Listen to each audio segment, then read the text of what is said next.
Jack Straw, a farce in 3 acts *******.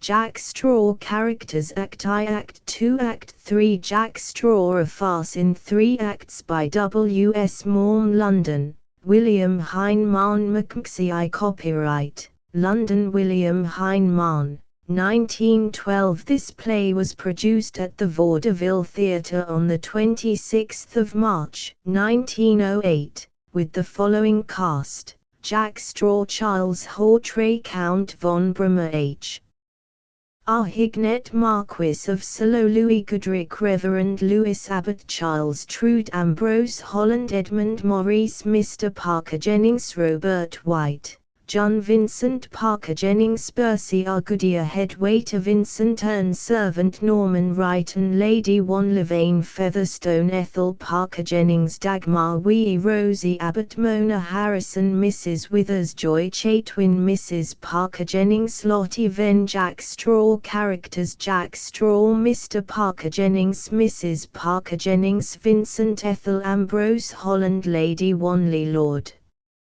Salo, Count Adrian von Brummer, Horton Withers, Mrs. Withers, the Reverend Louis Abbott, Rosie Abbott, waiters at the Grand Babylon Hotel and footmen at Taverner, the Parker Jennings place in Cheshire. Time: the present day. Act I, the lounge of the Grand Babylon Hotel. Acts 2 and 3, the Parker Jennings place in Cheshire. The performing rights of this play are fully protected, and permission to perform it, whether by amateurs or professionals, must be obtained in advance from the author's sole agent, R. Golding Bright, 20 Green Street, Leicester Square, London, W.C., from whom all particulars can be obtained. Jack Straw. The first act scene: the lounge and winter garden of the Grand Babylon Hotel. There are palms and flowers in profusion, and numbers of little tables, surrounded each by 2 or 3 chairs. Several people are seated, drinking coffee and liqueurs. At the back a flight of steps leads to the restaurant, separated from the winter garden by a leaded glass partition and swinging doors.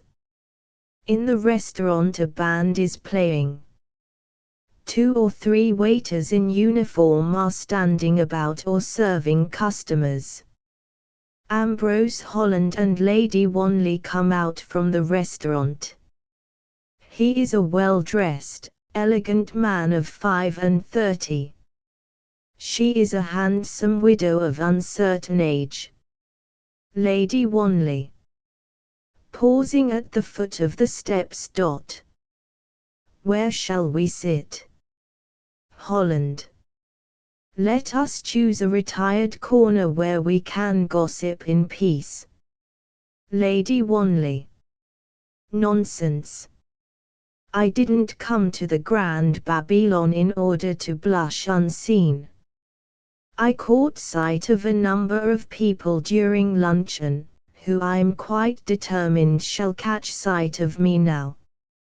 Holland, I was sufficiently gallant to have eyes for you only. Lady Wanley, pointing to a table. Shall we sit there?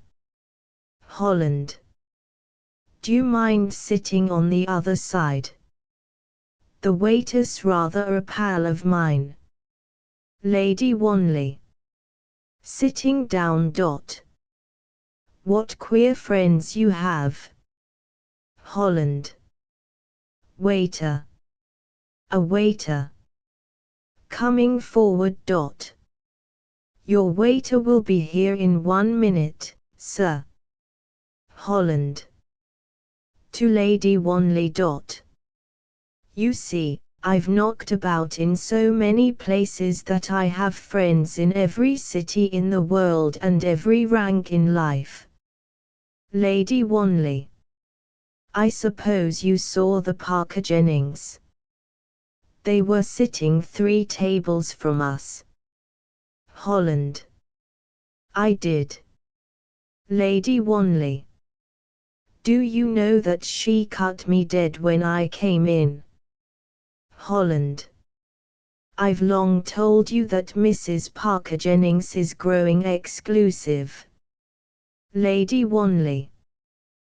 But, my dear Ambrose, that she should have the impudence to cut me. Holland. Smiling. I respect her for it. Lady Wanley. I'm much obliged to you. Holland. I don't think it does much credit to her heart, but it certainly does to her understanding. She has discovered that a title nowadays is not nearly such a good passport to the world of fashion as she thought it was.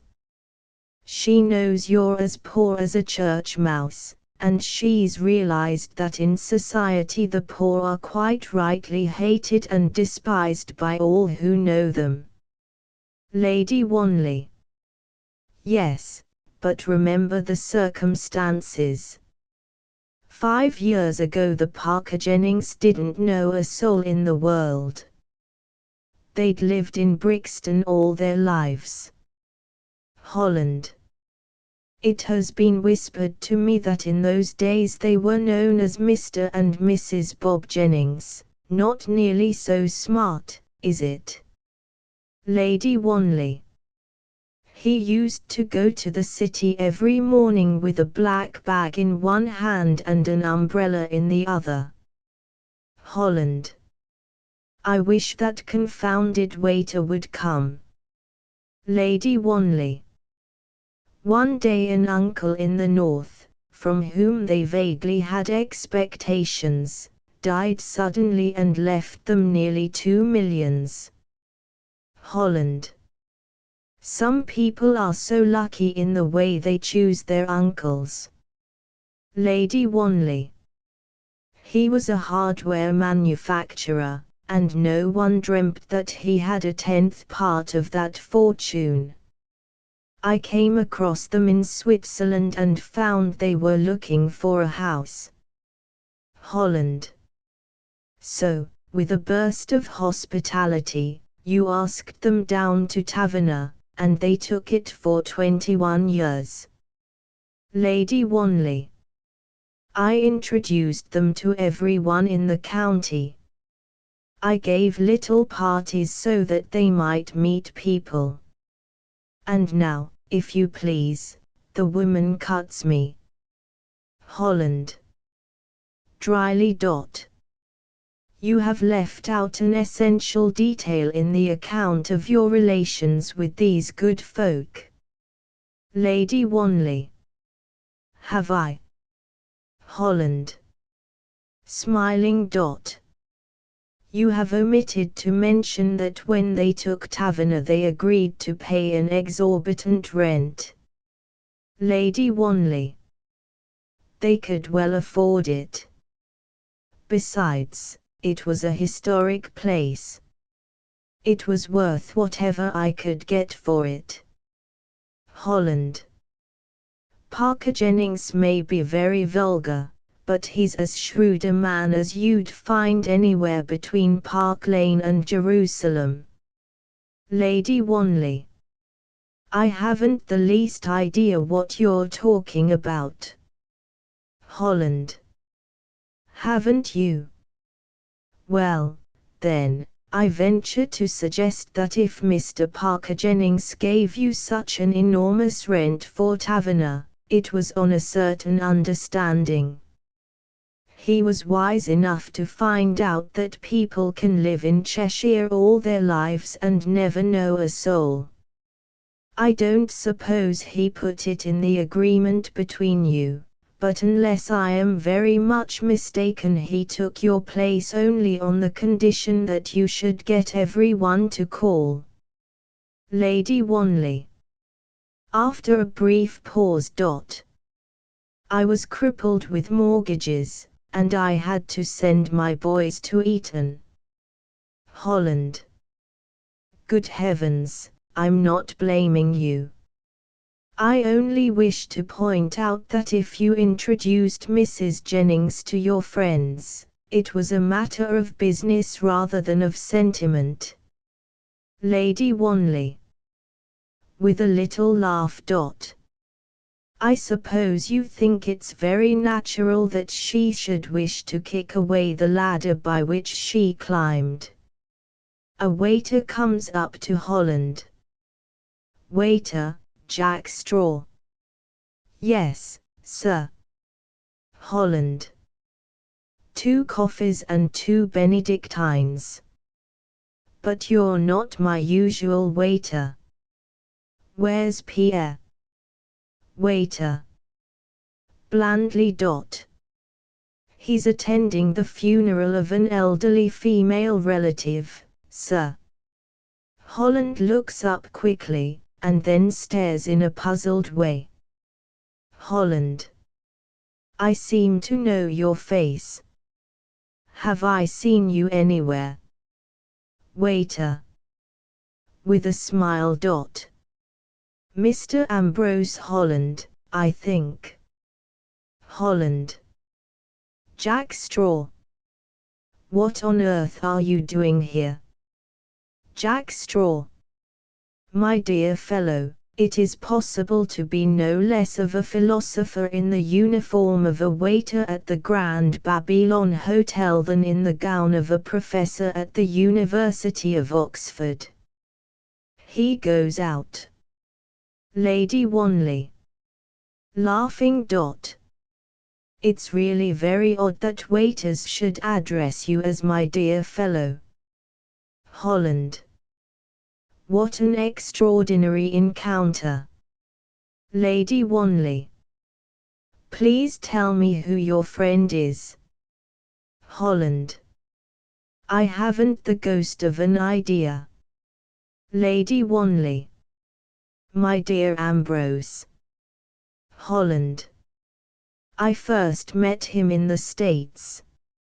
I was in considerable financial difficulties in those days. It's 3 or 4 years ago now, and I got a small part in a traveling company.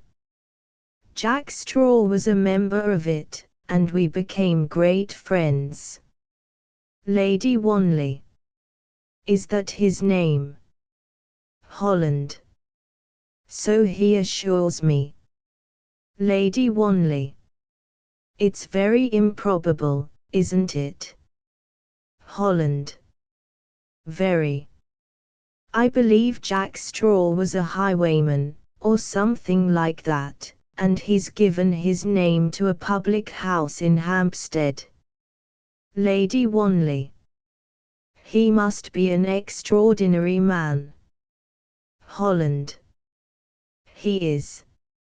I don't know whether I admire most his self-assurance or his resourcefulness.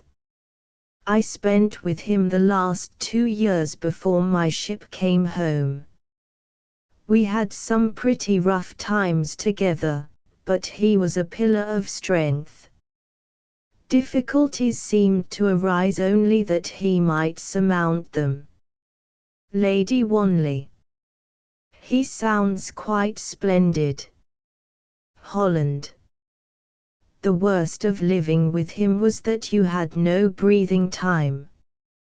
He's a man with an uncontrollable love of adventure.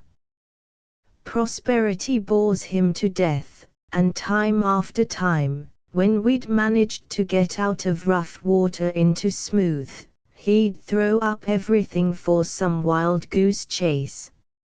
Lady Wanley. But who are his people? Holland. Heaven only knows. I know he isn't English, though he speaks it wonderfully. Lady Wanley. Is he by way of being a gentleman? Holland. I can only tell you that he's thoroughly at home in whatever society he finds himself. Lady Wanley. I dare say that's not a bad definition of a gentleman. Holland. He's sailed before the mast, been a bartender in New York, and an engine driver on the Canadian Pacific. He's been a miner up in the Klondike, and he's worked on a ranch in Texas. And if he's a waiter now, I dare say he'll be an organ grinder next week, and a company promoter the week after. I've seen half a dozen fortunes within his grasp, and he's let them all slip through his fingers from sheer indifference to money. Lady Wanley. Here he is with the coffee. Jack Straw comes in with coffee and liqueurs. Holland. I should be overwhelmed with confusion at allowing you to wait on me, if I did not feel certain that it appeals enormously to your sense of humor. Jack Straw. It has occurred to me that you will feel a natural hesitation about giving me a tip. I may as well tell you at once that I shall feel none about taking it. Holland. It's thoughtful of you to warn me. How much do I owe you? Jack Straw. 2 shillings the coffee and 3 shillings the liqueur. The prices seem exorbitant to me, but I suppose people must expect to pay for the privilege of letting their friends see them at the best hotel in Europe. Holland. Putting down a coin. Don't bother about the change. Jack Straw. Half a sovereign. My dear fellow, when you offer me a tip of 5 shillings you are presuming unwarrantably on our former acquaintance.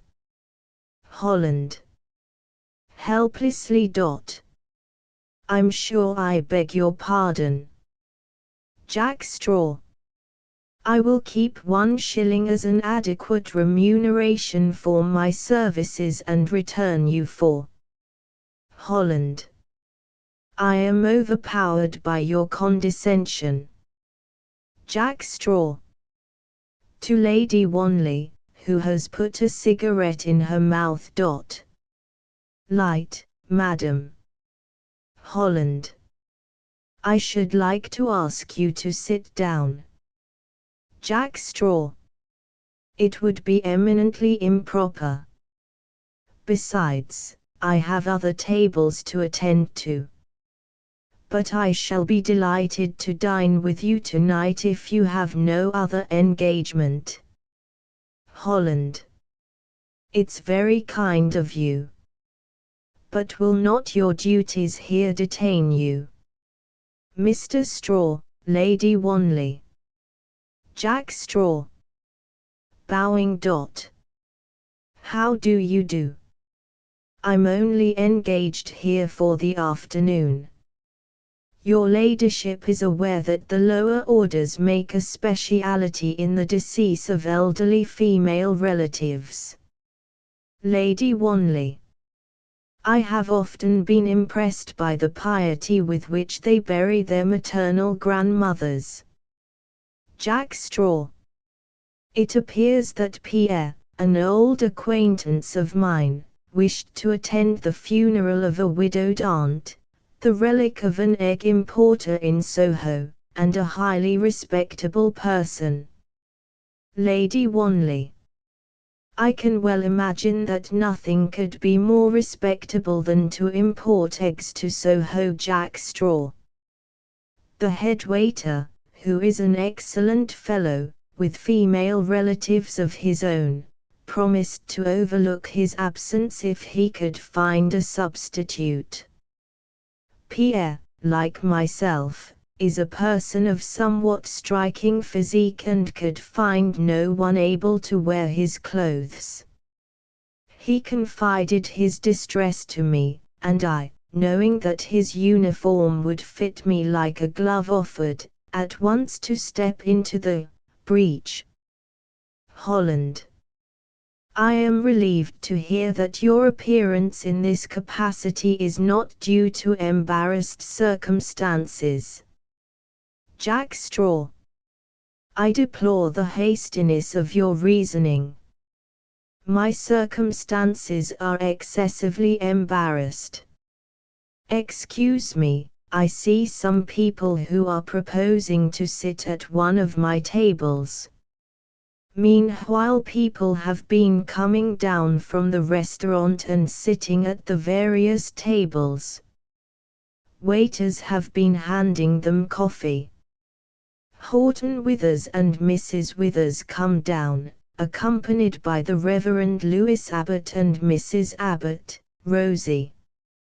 Jack Straw leaves Holland and Lady Wanley to attend to some people. Lady Wanley.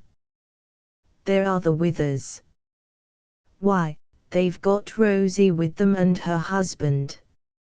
She gets up and goes towards the Withers, who are honest, simple people, not distinguished, but good-natured and kindly.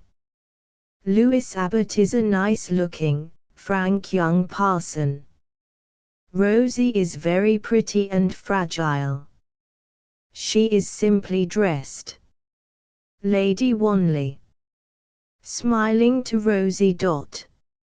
My dear, what are you doing in this sink of iniquity? I am surprised to see you. And Lewis. She shakes hands, evidently delighted to see them. Withers. We've brought them up to London for a little jaunt. Holland. Won't you all sit at our table? There's plenty of room.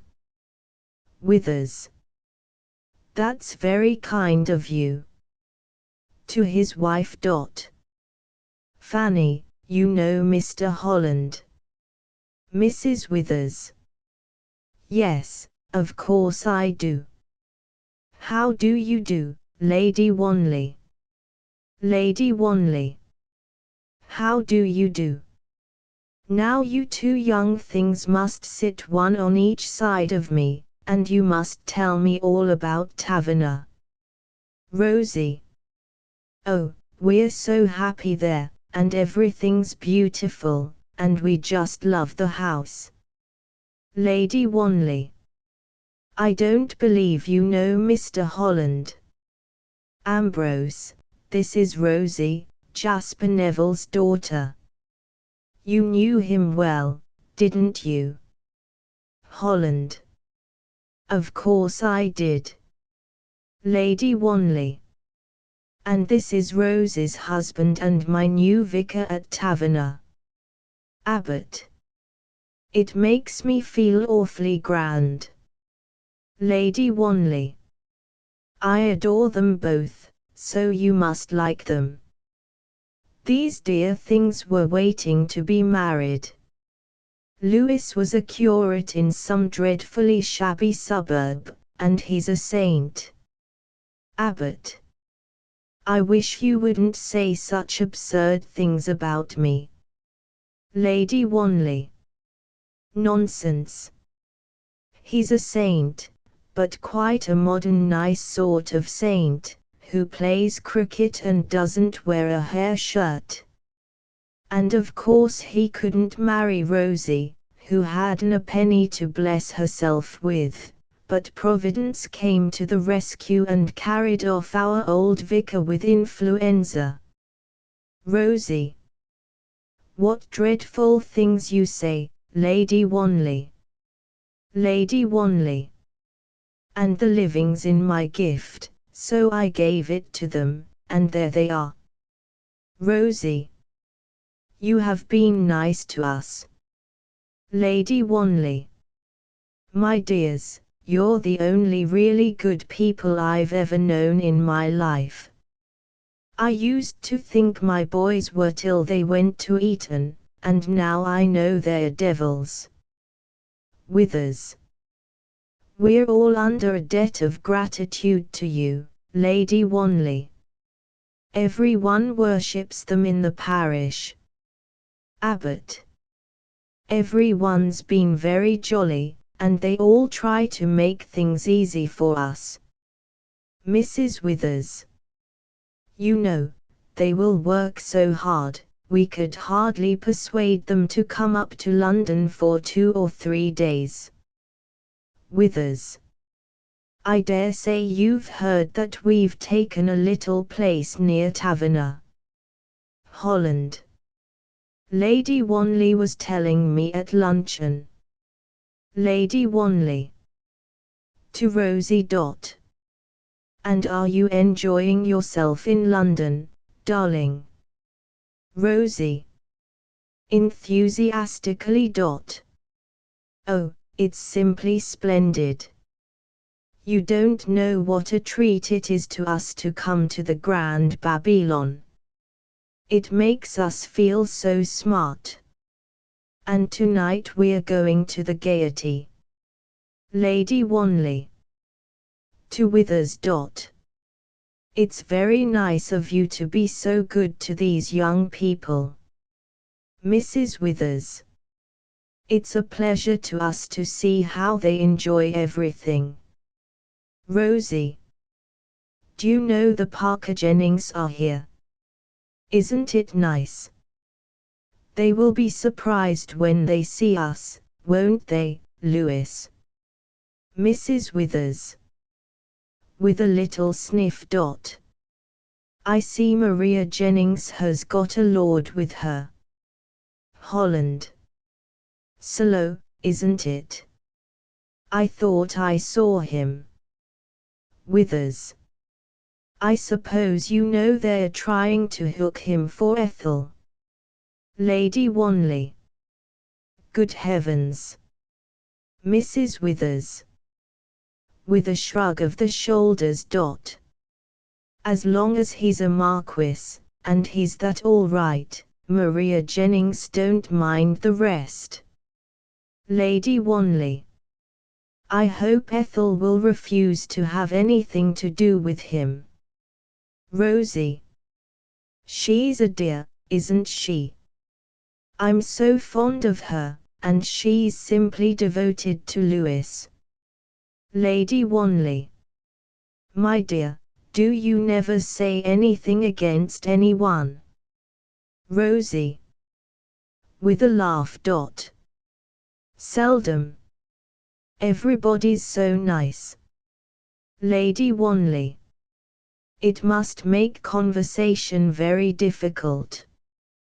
But Ethel is a charming girl, and I shouldn't like her to fall into the hands of that disgraceful young rip. Mrs. Withers. She's the only one of the family who hasn't had her head turned by all the money. Lady Wanley. Of course you knew Mrs. Jennings before she was the exalted person she is now. Mrs. Withers. Bless you, I've known her all my life. We went to the Brixton High School together, and I was a bridesmaid at her wedding. Why, we used to be popping in and out of one another's houses all day long. Withers. And now, if you please, she'll hardly look at us. Abbott. I'm afraid people don't much like her at Taverner, but she's done everything she could for us, and they are awfully generous. Rosie. I don't care what anybody says about her, she's been perfectly sweet to me. She told me that I might come to the Hall whenever I wanted to, and I'm always dropping in to lunch there. Lady Wanley. Oh well, if they're nice to you, I forgive them. Mrs. Jennings can cut me till she's blue in the face. Rosie. Oh look, there's the Count. A distinguished-looking old man comes out of the restaurant and walks slowly down the steps. Lady Wanley. It's Adrian von Bremer. How on earth do you know him? Rosie. I don't, but he's rented a place in Cheshire, and he came to church once. Lady Wanley. It's the Pomeranian ambassador, you know. Mrs. Withers. I know him well by sight. Lady Wanley. I wish he'd come and talk to us. I should like to introduce Louis to him. Holland. He's as blind as a bat. I don't suppose he'll see us. Meanwhile von Brummer has reflectively put an eyeglass in his eye, and looks round as he walks out. He catches sight of Lady Wanley, and smiling, comes up to her. Von Brummer. How do you do? Holland. You look as if you were just going. Von Brummer. I am. I had my coffee in the restaurant. Lady Wanley. What is the news in Pomerania? Von Brummer. None except that our emperor is growing old. All these domestic troubles of his are breaking him down. Lady Wanley. Poor old thing. Holland. I suppose nothing has been heard of the Archduke Sebastian. Von Brummer. Nothing. We've given up the search. Holland. To Lady Wanley. You remember that affair, don't you? There was some quarrel in the domestic circle, and the Archduke Sebastian suddenly disappeared, 4 years ago, now, isn't it, and hasn't been heard of since.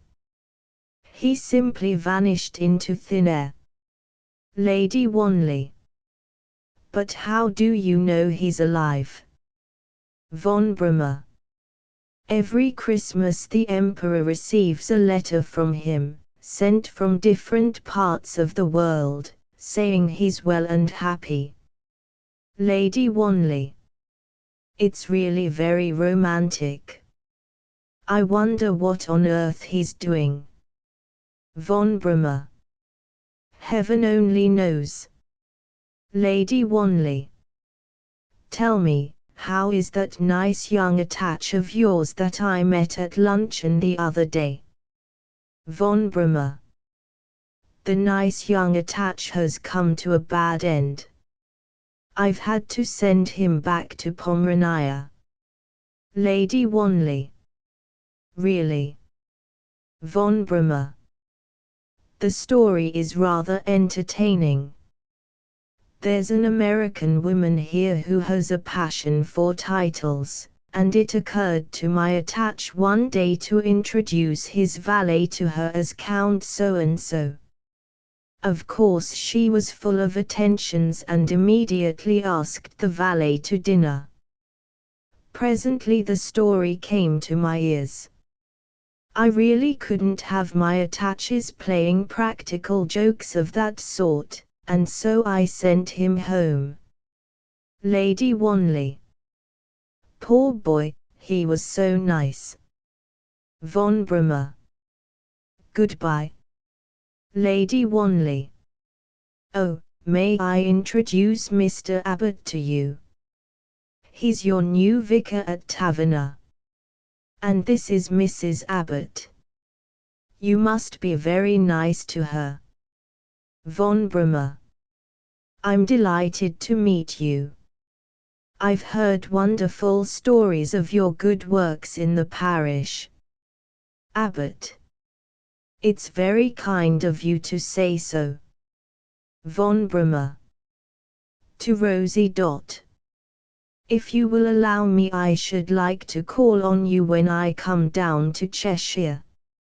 Rosie. I shall be so pleased to see you. Von Brummer. Goodbye. He bows and goes out. Rosie. Wasn't it nice of him to say he'd call? You know, he never goes anywhere. Withers. I can see Mrs. Jennings' face when she hears that the Count has been to see you, my dear. Holland. Why do you say that? Mrs. Withers. The Count lives next door to them in the country, and they've moved heaven and earth to know him, but he simply won't look at them. Maria would give her eyes if he'd call on her. Rosie. How can you say such horrid things about her? During the last 2 or 3 speeches Mr. and Mrs. Parker Jennings come down the steps, followed by Ethel, Vincent and Salo. Salo goes over to talk to a flashily dressed girl at another table. Parker Jennings is a little stoutish man, very common and self-assertive. His wife is of a determined appearance, vulgar, and magnificently dressed. Vincent is showy and aggressive. Ethel is very charming and very pretty. Salo is quite insignificant. Mrs. Parker Jennings comes down the center of the stage, with her party, elaborately ignoring Lady Wanley's table. Rosie gets up and goes to her impulsively. Mrs. Withers and her husband rise. Rosie. Mrs. Jennings, I am so glad to see you. Mrs. Parker Jennings. Frigidly putting up her glasses. Mrs. Abbott. Withers. Hello, Bob, old man, how are the chicks? Parker Jennings. We're all in the best of health, thank you. Ethel. Shaking hands with Mrs. Withers.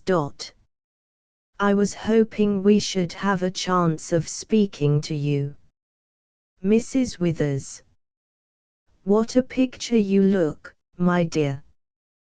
What's the matter with Vincent? Why are you trying to look as if you'd never seen me before? Vincent. You'll never allow me to forget you, Mrs. Withers. Mrs. Withers. No, I won't.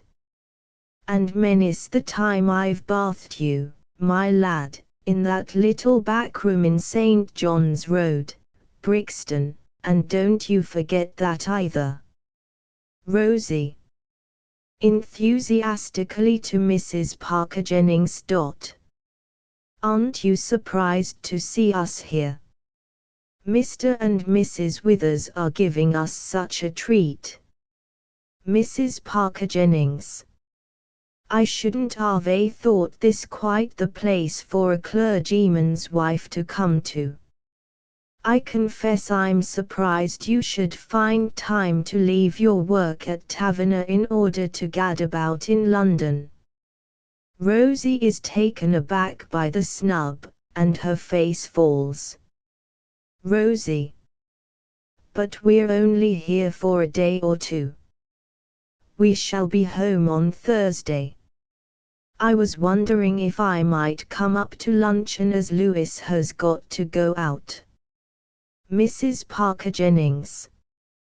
I'm expecting Lord Salo's mother and Lady Eleanor King to stay with me, so perhaps you'd better not come up to the Hall for a few days. I'm sure you understand, don't you? I don't want to hurt your feelings, but I don't think you're quite the sort of person they'd like to meet. Rosie gives a little gasp. Ethel. Indignantly. Mother. Mrs. Parker Jennings. I'll let you know when it's convenient for you to call. I'm afraid you're a little inclined to be pushing, my dear. You don't mind my telling you, do you? It's not quite the correct thing in a clergyman's wife. She turns her back on Rosie, who is left gasping. She tries to choke her sobs, but tears of mortification roll down her cheeks. Lady Wanley. Oh, the cat, the cat. She makes Rosie sit down and comforts her. Ethel. Mother, how could you? Mrs. Parker Jennings. Hold your tongue, Ethel. I've been wanting to give those people a lesson for some time. Where's our table, Robert? Parker Jennings. There are some people sitting there, my dear.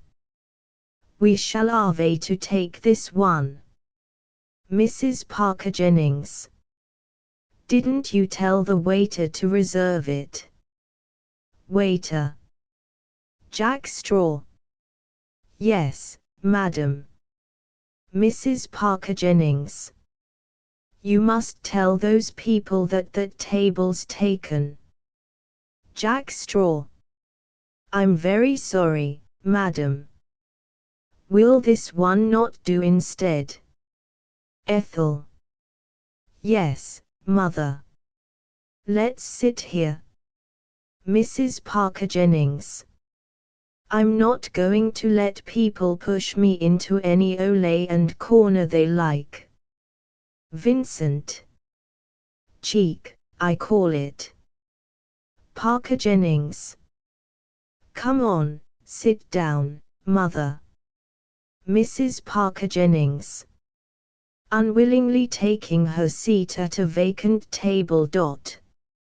How often have I told you not to call me mother? My name's Marion, I'm sure you ought to know it by now. Parker Jennings. Is it? I always thought it was Maria. Mrs. Parker Jennings. To Jack Straw. What are you waiting there for? Jack Straw. I thought the gentleman wished to give an order, madam. Mrs. Parker Jennings. Why didn't you keep that table, eh? Jack Straw. I'm very sorry, madam, I dare say I misunderstood you. Mrs. Parker Jennings. Don't you know English? Jack Straw. Perfectly, madam. Mrs. Parker Jennings. I don't know what they want to engage these dirty foreigners for, they make me sick. Ethel. Mother, he can hear every word you say. Parker Jennings. 2 coffees, and bring all the liqueurs you've got. Jack Straw. Very well, sir, cigars or cigarettes? Parker Jennings. Bring some cigars, and none of your twopenny stinkers. Bring the most expensive cigars you've got. I'll soon show them who I am. Jack Straw. Very well, sir. Exit. Ethel. Mother, how could you be so brutal to poor Rosie? What has she done to you? Mrs. Parker Jennings. I wish you wouldn't call me mother, Ethel. It sounds so common. Why don't you call me Mama? Parker Jennings. Who's his lordship talking to? Vincent. Oh, that's little Flossie Squaretoes. I'll go and give her a look up in a minute. Mrs. Parker Jennings. I wish you were a little more like your brother, Ethel. He knows how to live up to his position. Vincent. H's, mater, H's. Mrs. Parker Jennings. Oh, you always say I drop my H's, Vincent. Well, if I do I can afford it. Vincent. You're wrong, mater, only the aristocracy can afford to drop their H's.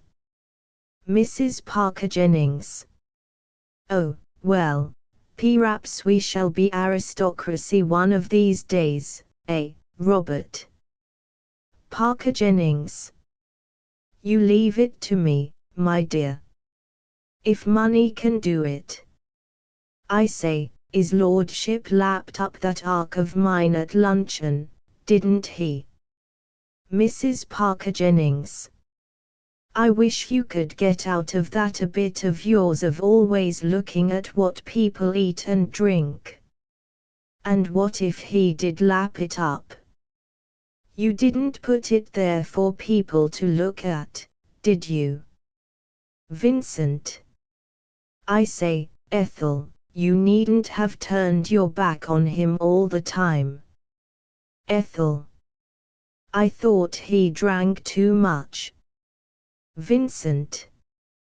Your ideas are so beastly middle class. You mustn't expect a man like Solo to do things like the people we used to know at. Mrs. Parker Jennings. That'll do, Vincent. We all know quite well where we used to live before your father's poor uncle was taken, and you needn't refer to it. Ethel shrugs her shoulders impatiently.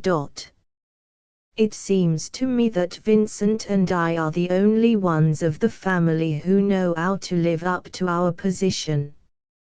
Jack Straw comes up with the coffee and liqueurs. Another waiter hands round the cigars. Solo rejoins them. Very affably. Come and sit by me, Lord Solo. Now what liqueurs will you have? If there's anything you fancy, you just ask for it. Rosie gives a little sob. Lady Wanley. Oh, my dear, don't. You mustn't mind. Rosie. I feel so frightfully humiliated. She asked me to go to the hall whenever I felt inclined, and I thought she really meant it. I never knew that I wasn't wanted. It's so awful to know that they only thought me horribly pushing. Abbott.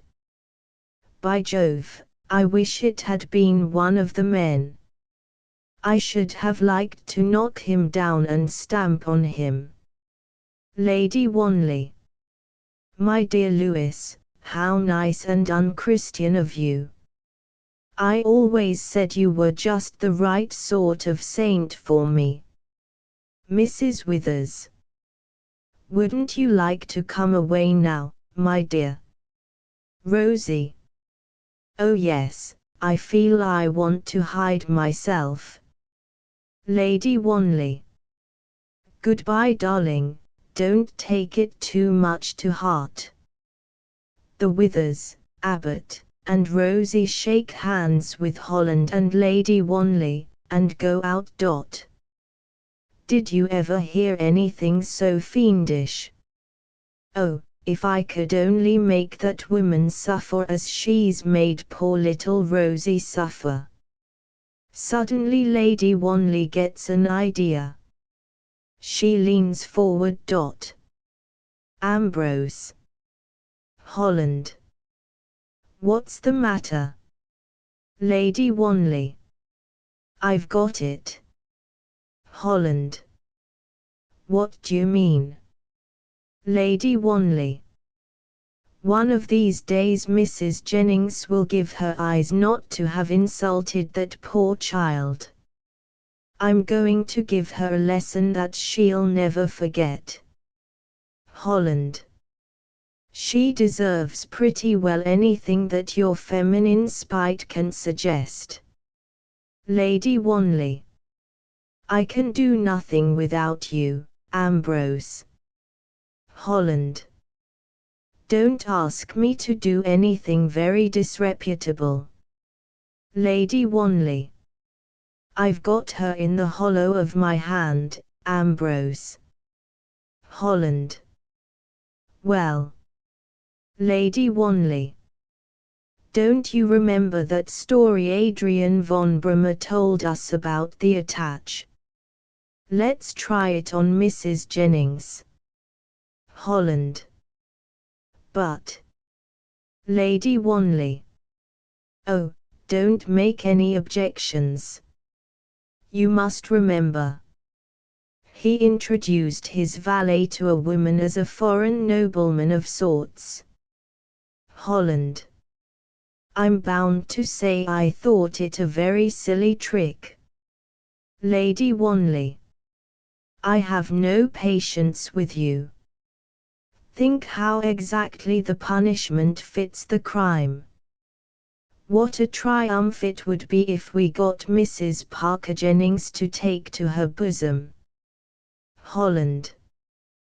Who? Lady Wanley. Your friend the waiter. I'm sure he'll do it if you ask him. He'll look upon it as an adventure. Holland. I don't think he'd do it. He's an odd fellow. Lady Wanley. Oh, but ask him. There can be no harm in that. Holland. It's all very well.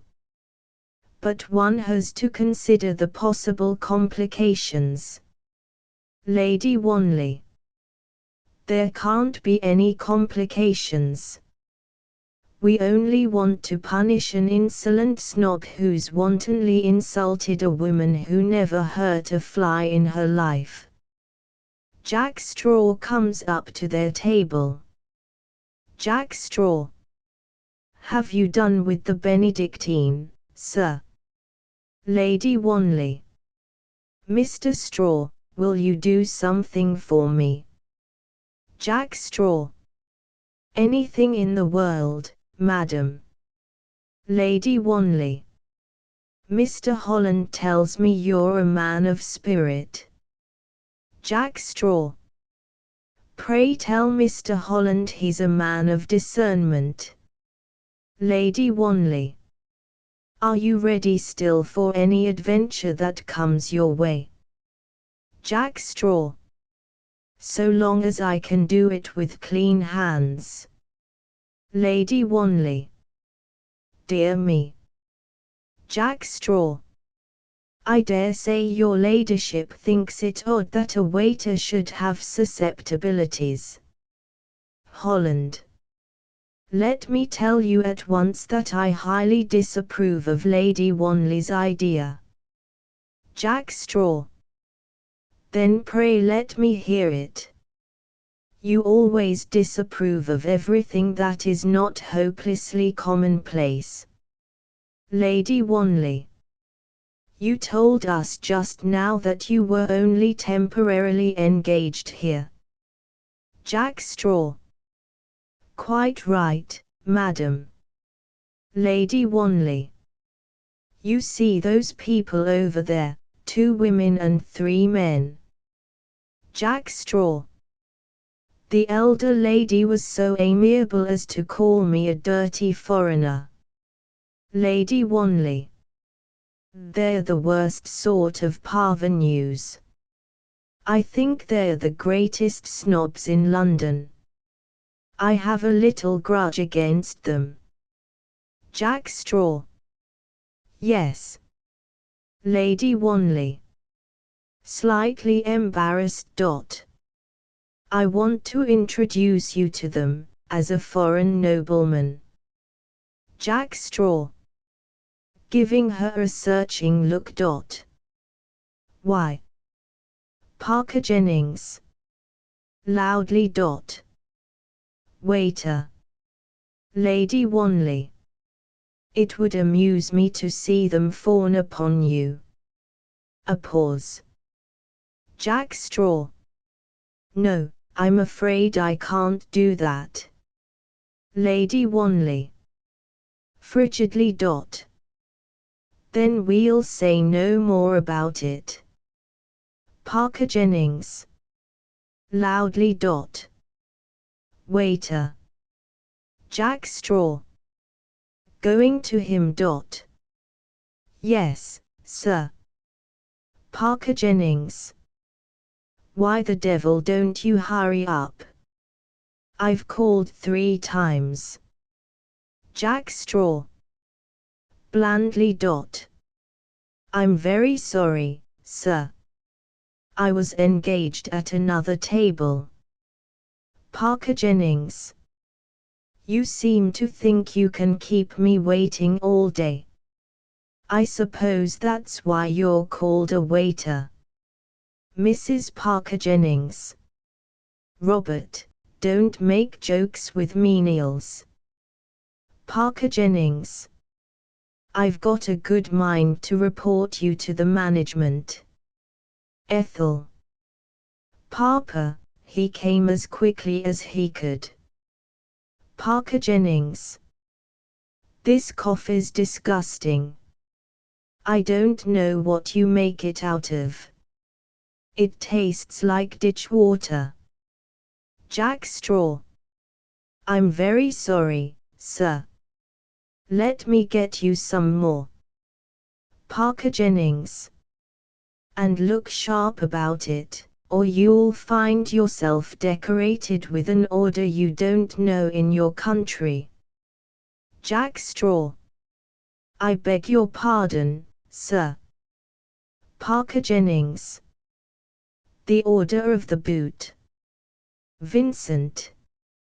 I can't think why they don't have English waiters in a smart hotel like this instead of these damned foreigners. Parker Jennings. Now then, look slippy. Jack Straw has fixed his eyes on Ethel. She has been looking down. She gives him a glance. He takes the coffee things and gives them to another waiter. Ethel. Her voice trembling with indignation. How can you talk like that to a man who can't defend himself? It's so cowardly to insult a servant who daren't answer. Vincent. I should think not indeed. I should like to see any servant answer me. Mrs. Parker Jennings. You never have learned how to treat servants, Ethel. You always talk to them as if they was one of ourselves. I wish you could take a leaf out of Vincent's book. Treat 'em like dirt, and they'll respect you. Jack Straw, having given instructions to the waiter, goes to Holland and Lady Wanley. Jack Straw. I'm willing to do what you asked me to. Holland. Why have you changed your mind? Jack Straw. To tell you the truth, I'm perfectly indifferent to the rudeness and the vulgarity of your friends, but I think I should like to know that young lady. Holland. Would you, by Jove? Jack Straw. When her father insulted me, the most ravishing color came into her pale cheeks, and she looked at me with the most beautiful eyes in the world. And they were veiled with tears. Lady Wanley. And is that enough to make you change your mind? Holland.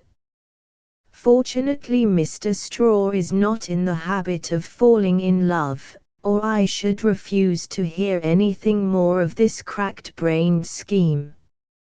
Lady Wanley. When will you be ready? Jack Straw. I'm ready now. It's 3 o'clock, and Pierre is waiting in the basement to put on this uniform. Lady Wanley. We couldn't find a better place than this to effect an introduction. Jack Straw. Give me 2 minutes to change my clothes, and I am at your service. Lady Wanley. You have indeed an adventurous spirit. Jack Straw. But I must make one condition, 2, in fact. Lady Wanley. What are they? Jack Straw. Well, although you have glided over the point with singular discretion, it is plain that you do not want me to assume a certain character merely in order to enjoy a private snigger at the expense of these amiable people. Lady Wanley. I don't think I know what you mean. Jack Straw. Madam, it is always dangerous to count too much on the stupidity of one's fellows. We shall arrange this matter much better if you realize that I'm a person of some shrewdness. Holland. Go on. Jack Straw. It is evident that you wish these good folk to take me to their bosom in order that you may have the opportunity of telling them one day that I'm merely an impostor. Lady Wanley. I really hadn't thought about that. Jack Straw. I venture to suspect that you rate your intelligence too low. Lady Wanley. Well, what is your condition? Jack Straw. The position will be very humiliating to me. For all I know, it may bring me into uncomfortable relations with the police. Holland. I think the whole plan had better be dropped. It will lead to endless bother. Jack Straw. I have no wish to drop it. You want to revenge yourself on some people who have insulted you. I, for reasons of my own, am willing to help. But I make the condition that you do not disclose the truth till I give you leave. I promise not to withhold it unreasonably. Lady Wanley. I accept that. And the second condition? Jack Straw. Is very easy. I insist that you should behave towards me, whether we're alone or in public, as you naturally would if I were really the individual I propose to personate. Lady Wanley. That's only fair. Now who can we suggest that you should be? Holland. You'd better try and invent some character who you're quite sure doesn't exist. Lady Wanley.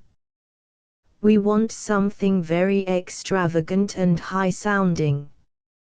Jack Straw. Pray do not put yourselves to the trouble of thinking. You will introduce me to your friends as the Archduke Sebastian of Pomerania. Holland.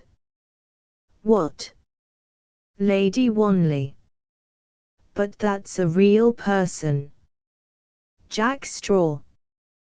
To invent an imaginary one would be ridiculous. Your friends would only need to look in the Almanac de Gotha to discover the fraud. Lady Wanley. But Count von Brummer was talking to us about him just now.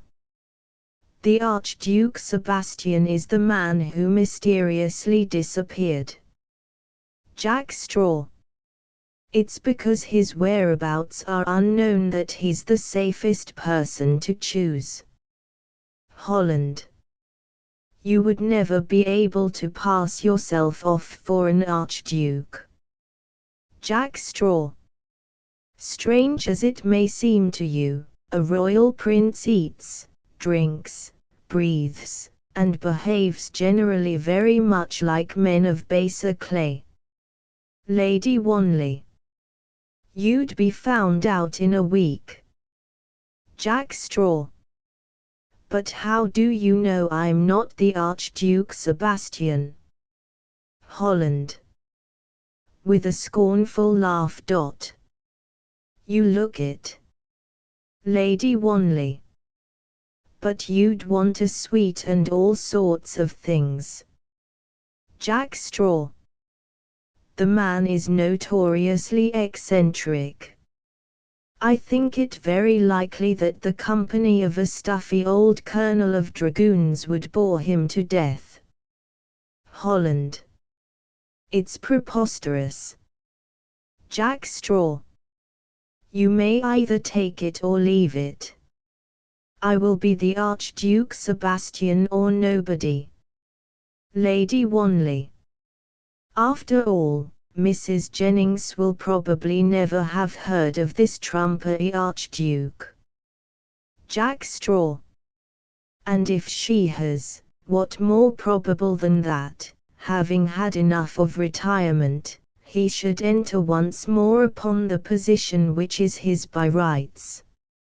Lady Wanley. Looking at Holland. It makes the joke infinitely better. Jack Straw. You must make up your minds at once. Lady Wanley. Ambrose, let's toss. Heads it is, and tails it isn't.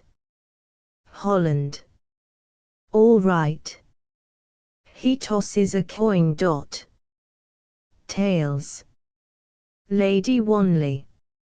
I said, tails it is, didn't I? I'm willing to risk it.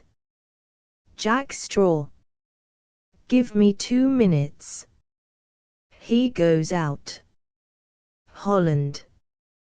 Heaven only knows what will be the end of it. Lord Salo comes up to them. Salo. Hello, Ambrose. How's life? How do ye do? Lady Wanley. What have you been doing? Salo. I've been letting Jennings Patent Hardware stand me a lunch. My word, that old woman's so vulgar she just about takes the roof of your head off. Holland. Why do you lunch with people you thoroughly despise? Salo. Despise em. I don't despise people who've got 80,000 a year. They're trying to hook me for their girl. Holland. And are you proposing to throw yourself away? Salo. She's a very neat step-in little filly, swallowed a poker in her childhood, regrettable accident in the nursery, don't you know, but sound in wind and limb and all that sort of thing. Lady Wanley. I admire your romantic air. Salo. Whoever talked of romance? There's 500,000 down on one side and an old established marquisate on the other. Holland. When is the happy event to take place? Salo. Well, as soon as we can get over a trifling impediment. Lady Wanley. What's that? Salo. Well, the filly's kicking. Have to put a red ribbon on her tail, don't you know? Lady Wanley. She's refusing the coronet you lay at her feet. Salo.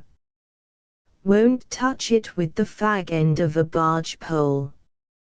I was sitting next to her at lunch, and she simply turned her back on me, no mistake in it, don't you know? Wouldn't let me get a word in edgeways. Mother's all over me, father's all over me, son's all over me. What's the good of that? Can't marry them. Rotten, I call it. Came over here to have a bit of a rest. Lady Wanley. Laughing.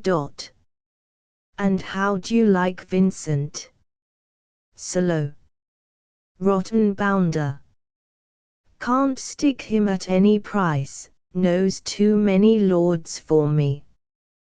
When he's my brother-in-law, hoof him out, don't you know, double quick march. Pretty Polly's all very well, but I'm not taking her family. Can't do it for $500,000, don't you know? Must be practical. Vincent comes up to them. Vincent. How d'you do, Lady Wanley? I saw you driving with Lady Mary Ware yesterday. Such a nice girl, isn't she? I suppose you know her brother Tregory, don't you? Great pal of mine at Oxford. Lady Wanley. He's my second cousin, Mr. Jennings, and he pronounces his name Tregory. Vincent. Oh yes, of course. I always used to call him Tregory for fun. Lady Wanley. Did you? Holland.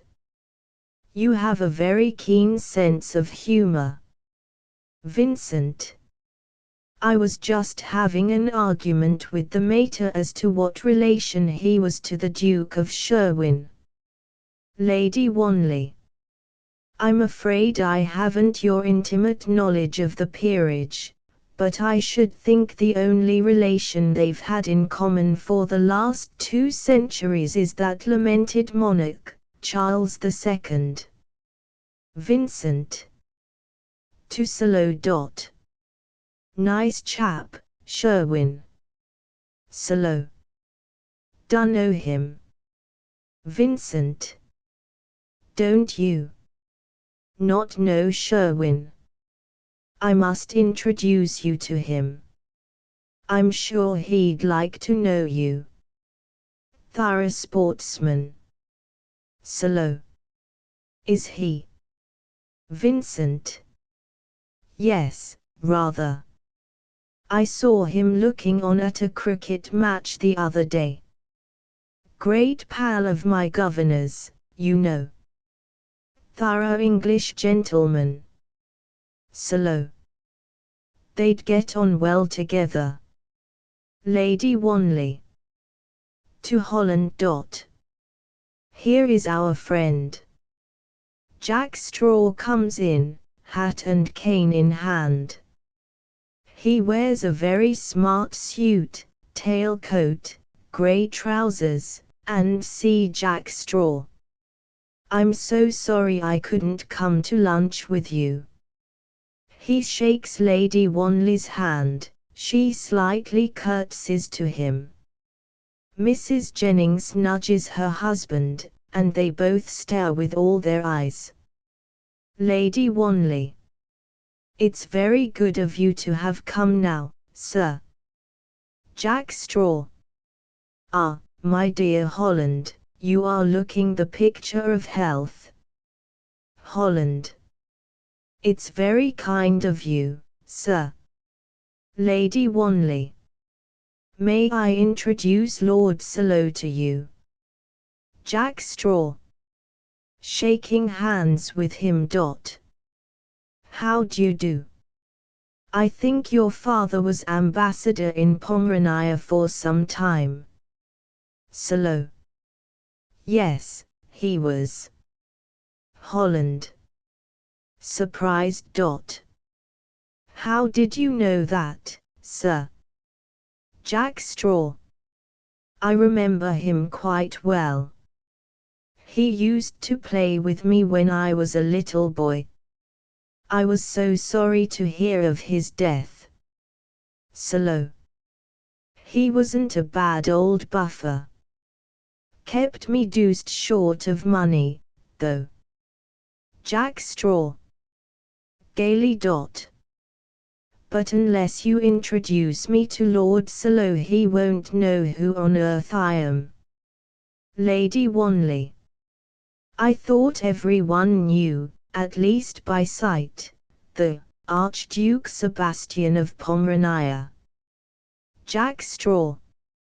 You talk of me as if I were a notorious character. Meanwhile Vincent has been making frantic signs to be introduced, coughing and shuffling on his feet. Jack Straw looks at him through his eyeglass. Won't you introduce your friend to me? Lady Wanley. Mr. Vincent Parker Jennings. Vincent. I'm very proud and honored to make your Royal Highness's acquaintance. Jack Straw. It's very polite of you to say so. Vincent. I've always had a great sympathy for Pomerania. Most wonderful country in Europe, that's what I always say. Jack Straw. I will tell my grandfather you think so. He will be pleased and flattered. Vincent. I haven't ever been there, you know, sir. But I know all about it through Adrian von Brummer. Holland. Hastily. Your ambassador lives quite near Mr. Jennings. Jack Straw. Oh yes. Vincent. His place marches with ours, don't you know? He's a great pal of my people's. Jolly old thing, isn't he, sir? Thorough sportsman. That's what I call a gentleman. Jack Straw. I seem to know your name so well. Lady Wanley. Mr. Parker Jennings is the great philanthropist. He's provided books to put in all Mr. Carnegie's free libraries. Jack Straw. What a noble act. I should very much like to make his acquaintance. Vincent. He's sitting over there with my mother and sister. Shall I go and fetch him, sir? Jack Straw.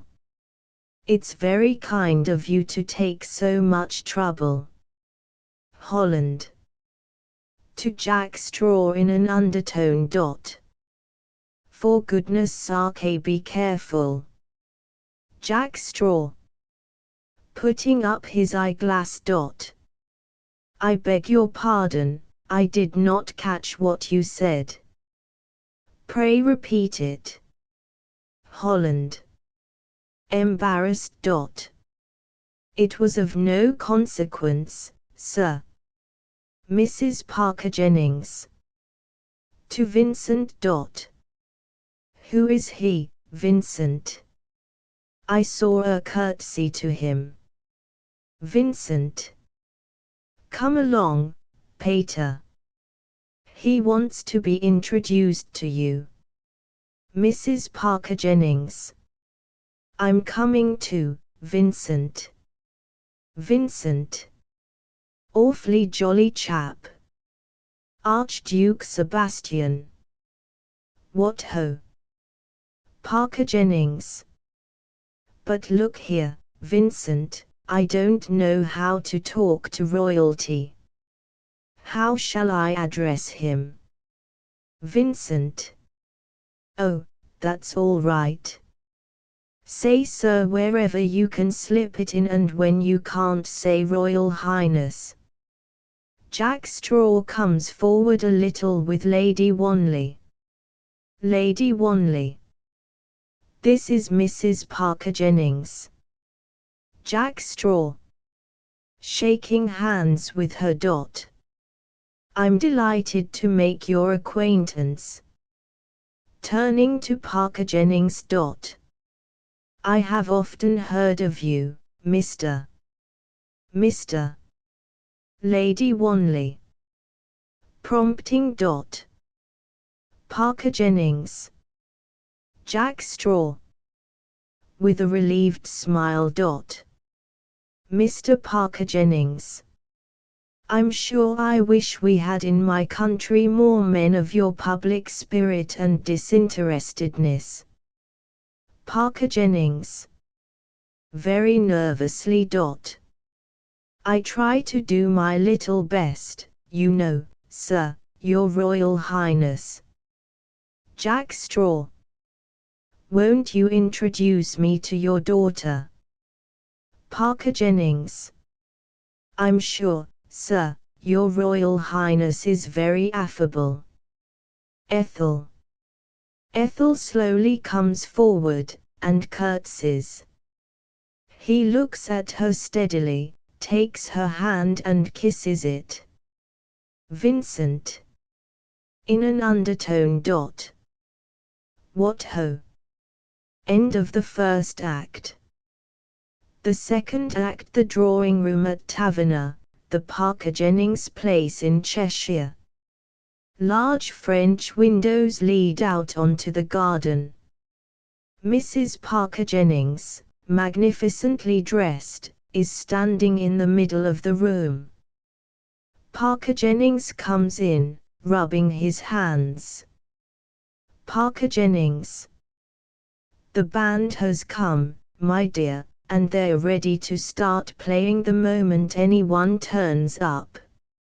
Mrs. Parker Jennings. You told Em about the Pomeranian anthem?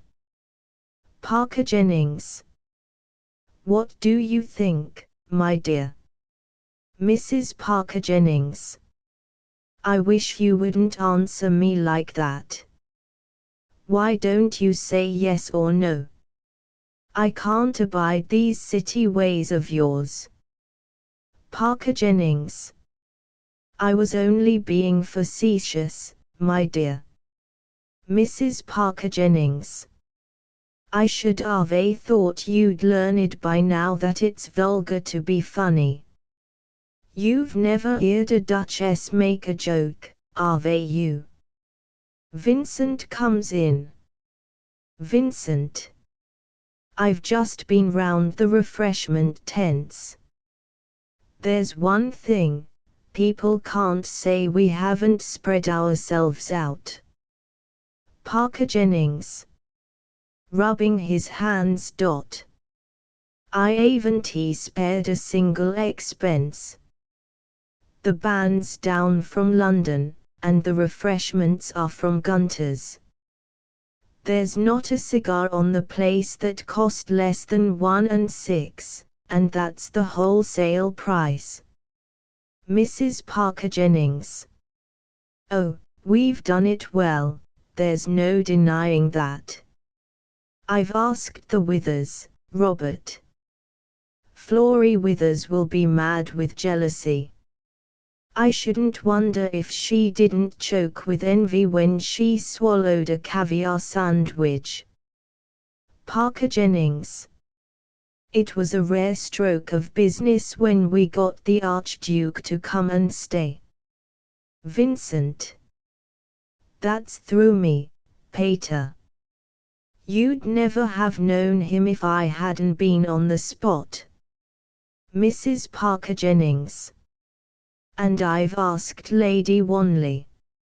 I just want her to see that I can get on without her. All the county's coming. I sent Em all cards, whether I knew Em or not, and they've all accepted. Parker Jennings. Don't you remember, Marion, how bucked we were in the old days when Mrs. Bromsgrove came to dine with us, because her husband was on the LCC? Mrs. Parker Jennings. I wish she could see me now. Do you remember how she used to patronize me? I wish all that stuck-up lot on Brixton Hill was here to see us obnob with the aristocracy. Parker Jennings. It's the Archduke that done it, my dear. Mrs. Parker Jennings. What's Salo now? Marquis of Salo, pooh. He isn't going to get any more opportunities from me, and if he says anything I'll just send him off with a flea in his ear. Vincent. Draw it mild, mater. Parker Jennings. Your mother's a great woman, Vincent. This is the day of her life. Mrs. Parker Jennings. I wish I hadn't been such a fool as to ask Solo to stay here. And it's just like that aggravating girl. When I wanted Ethel to marry him, she wouldn't so much as look at him, and now that she can have someone else for the asking, she's with him all day. Vincent. Well, I'm for the bird in the hand, mater. The Archduke don't look much like a marrying man to me. Mrs. Parker Jennings. Don't you worry about that, my dear. Every man's a marrying man when he's got a chance of a pretty girl with $500,000 of money. Parker Jennings. Here she is. Ethel comes in with Lord Solo. Ethel. The Withers have just motored over, mother. Mrs. Parker Jennings. They would be first, wouldn't they? I expect Florrie Withers was waiting on the doorstep till the clock struck 4. Where's His Royal Highness? Ethel. I don't know at all. Solo. He's asleep in the garden. He's sitting in the most comfortable armchair in the place, with another for each of his legs, and he's clasping in his hands what looks suspiciously like a very long gin and soda to me. Mrs. Parker Jennings. Well, somebody must go and wake him up. I've asked Elf the county to meet him, and he can't go on sleeping.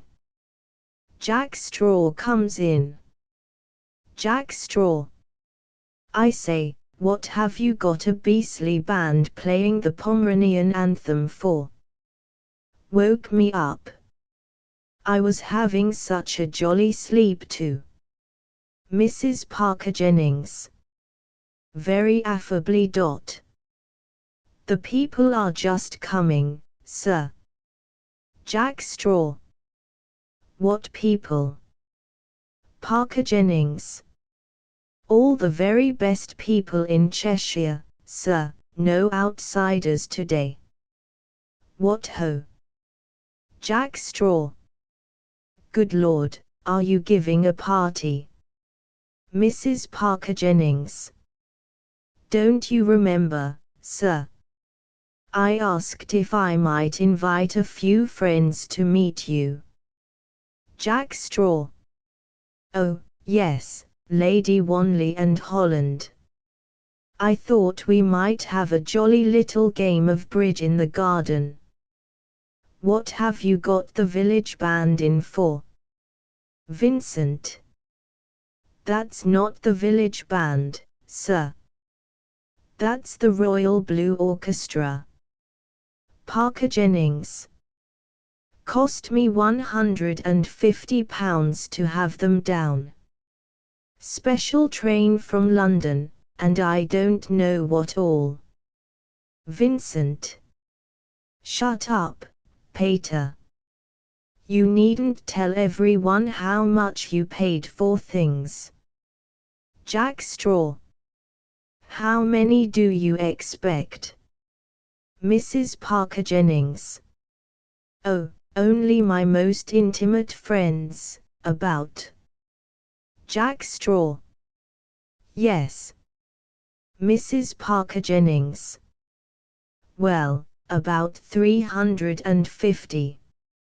Jack Straw. By George, that's cheerful. Do you want me to shake hands with them all? Parker Jennings. They're the very best people in the county, sir. Creme de la creme. A servant enters to announce Mr. and Mrs. Withers. They come in. Servant. Mr. and Mrs. Withers. Mrs. Parker Jennings. How do you do? It's so nice of you to come before anyone else.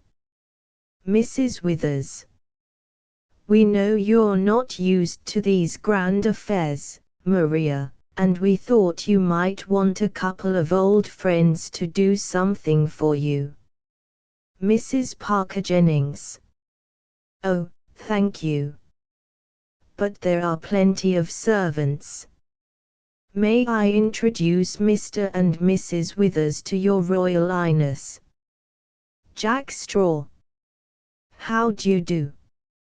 Mrs. Parker Jennings. We were just going into the garden. I dare say people will begin to come presently. They all go out except Ethel and Lord Salo. Salo. I say, I'm going to hook it tomorrow. Ethel. Are you? I'm very sorry. Salo. I wish I thought that. Ethel. Why are you going so soon? Salo. Your respected mother has given your humble notice to quit. Ethel. What do you mean? Salo. Look here, let's be frank with one another, shall we? Ethel. Aren't we always? Salo. Well, if you ask me point blank, anything but. Ethel. Then let us be frank at once. Salo. Well, 10 days ago your people were all over me. I suppose you know why as well as I do. Ethel. Do you think we need talk of that? Salo. Frankness is rather trying, ain't it? Ethel. No. Please go on. Salo. It was dear Lord Salo all day long, they couldn't have enough of me. Rippin' good chap, Salo. Just the sort of cove one would like to have for a son-in-law. Ethel. Lord Salo. Salo. Half a mo. I ain't done yet. Eminently suitable match, and all that sort of thing, only the young lady couldn't stick me at any price. Ethel. I don't know why you should say this. Salo. Better have it out, you know, rotten, keeping things on your chest. Don't blame the young lady. Don't know that I should much fancy myself if I was a blushing damsel. Not everybody's money. Got a bit damaged in transit, eh, what? Been mixed up in 1 or 2 scandals. Not the right thing for an old established marquis.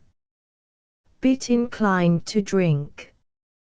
No harm in him, you know, but not the sort of man you'd like to spend the rest of your life with. Young woman got a mind of her own. Let's the noble lord see she wouldn't take him if he was given away with a pound of tea. All right, says noble lord, bets off. Not much, says mother of young woman. 500,000 going begging. Give her time to get used to you. Fascinating cove really. More she knows you, more she'll like you. Come down and stay in the country. Ethel. With a laugh. How can you talk such nonsense? Salo. All right, says noble lord, I'm on. Jolly nice girl, and all that sort of thing. Noble lord rather smit. Thinks if she'll have him he'll turn over a new leaf, give up everything rotten and try and make her a good husband. Rather taken with the idea of double harness. He may look a fool, but noble lord knows a good thing when he sees it, and the young lady's about the best thing he's ever set eyes on. Ethel. Are you talking seriously by any chance? Solo. Now don't interrupt me.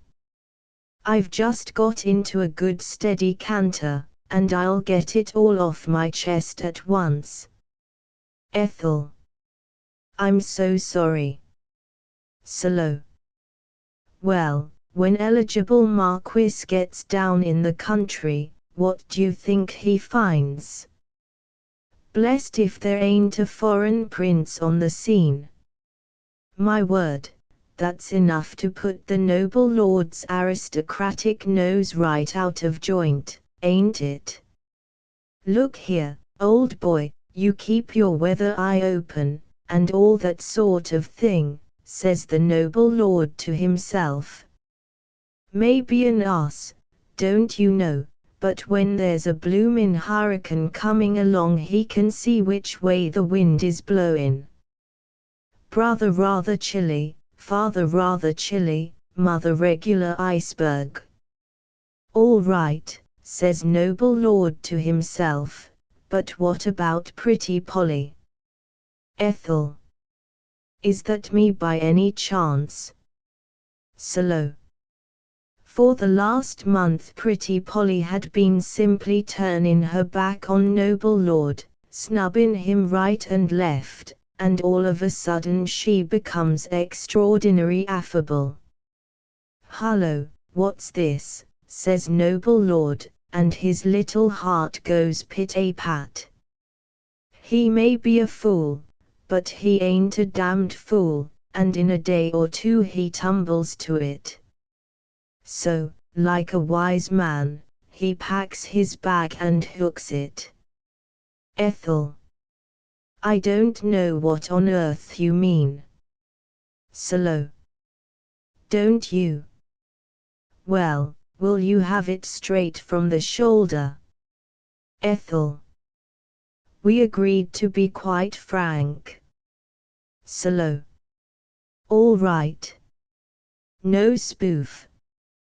My dear, I just saw that you were fairly knocked silly by the Archduke, and there wasn't a ghost of a chance for little Ned Solo. Ethel. It's not true. Solo. Oh, yes, it is.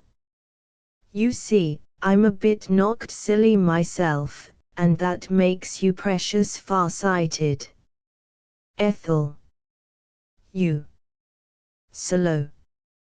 All right, you needn't get up on your hind legs. I'm not going to propose to you now. I know it would be no precious good. At first I didn't care tuppence, it was just a business arrangement, $500,000 down on one side and an old established marquisate on the other. But now, well, you know I'm rather an ass at saying what I mean, when I really mean it. Ethel. I'm very sorry. I'm afraid I've been unkind to you. Solo. Oh, no, you haven't. I do seem a rotten little bounder, don't I? Ethel. No, I think you might be an awfully good friend. Solo. It's jolly of you to say so. You know, I can't stick your family. Can you? Ethel. Smiling dot. You see, I knew them before they were rich. When you've lived all your life in a sordid narrow way, it's very hard to have such enormous wealth as ours. Solo. You make allowances for them, but you never did for me. Ethel. It would have been very impertinent of me. Solo.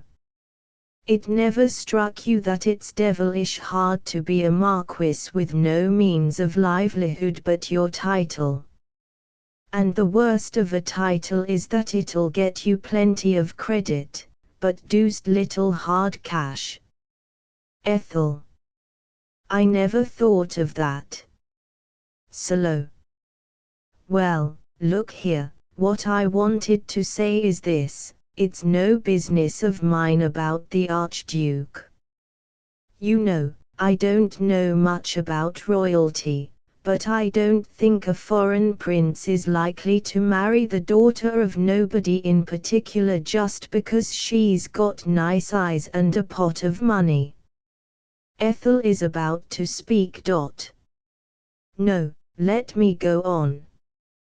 You may be going to have a rotten time, and I just want you to know that if at any time you want me, well, you know what I mean, don't you?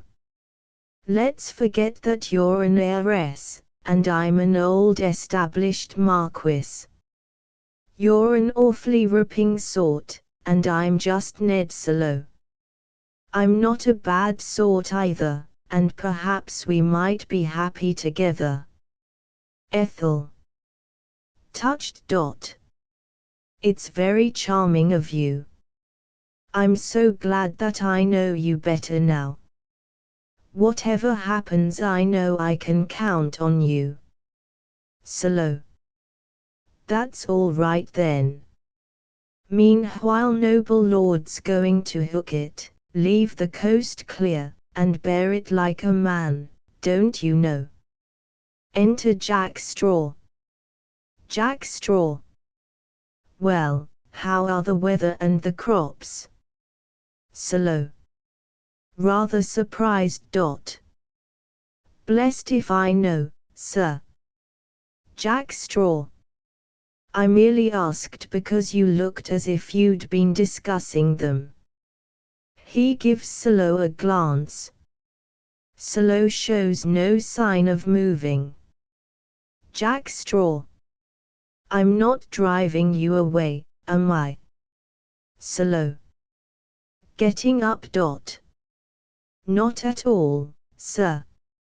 I thought I'd go and have a look at the party. Jack Straw. Do go and pretend you're me, there's a good fellow, and shake hands with some of those confounded people. You'll see where I ought to stand, because there's a little piece of red carpet on the lawn. Solo. I'm afraid they're not taking any of me, sir. Exit. Jack Straw. The only advantage I've ever been able to find in being a royal personage is that when anybody's in your way you just tell him to go, and he goes. Ethel. Why did you want Lord Solo to go, sir? Jack Straw. Because I wanted to be alone with you. Ask me another, quickly. Ethel. Oughtn't I to help Mother to receive people? Jack Straw. I'm sure you ought. But, you see, that's another advantage of being a royal personage, that you can't go till I give you your dismissal. I say, don't you hate parties? Ethel. Dreadfully. Jack Straw. So do I. Let's pretend there isn't one, shall we? I say, why don't you sit down and make yourself comfy? Ethel. I should like to have a little talk with you, sir. Jack Straw. That's jolly. I wish we had a regiment of soldiers there to turn all those people out. Ethel. May I say anything I like to you, sir? Jack Straw. Good heavens, why not? Ethel. Until I was 16, the most exalted person I'd ever met in my life was a London county councillor. I'm not quite sure if I know how to behave with royal personages. Jack Straw. Why on earth don't you buy a book on etiquette? I always carry one about with me. Ethel. Mother bought several when you said you'd come down. Jack Straw. I wonder if she's got the same as mine. You know I never can remember to call a serviette a napkin. Ethel. Mama's very particular about that. Jack Straw. And look here, do you know that you ought never to call a chicken a fowl? It's awfully bad form. I wonder if that's in your mother's books. I say, what charming eyes you have. Ethel. That's another of the advantages of being a royal personage, that you can make pretty speeches, and no one takes them seriously. Jack Straw. But you know, I'm a very insignificant royal personage. You mustn't think I'm anything very grand really. Ethel. It's very nice of you to say so. Jack Straw. You see, there are 79 archdukes and duchesses in Pomerania. My grandfather had 17 children, and they all married. How many children would each have had to make 79 of us? Ethel.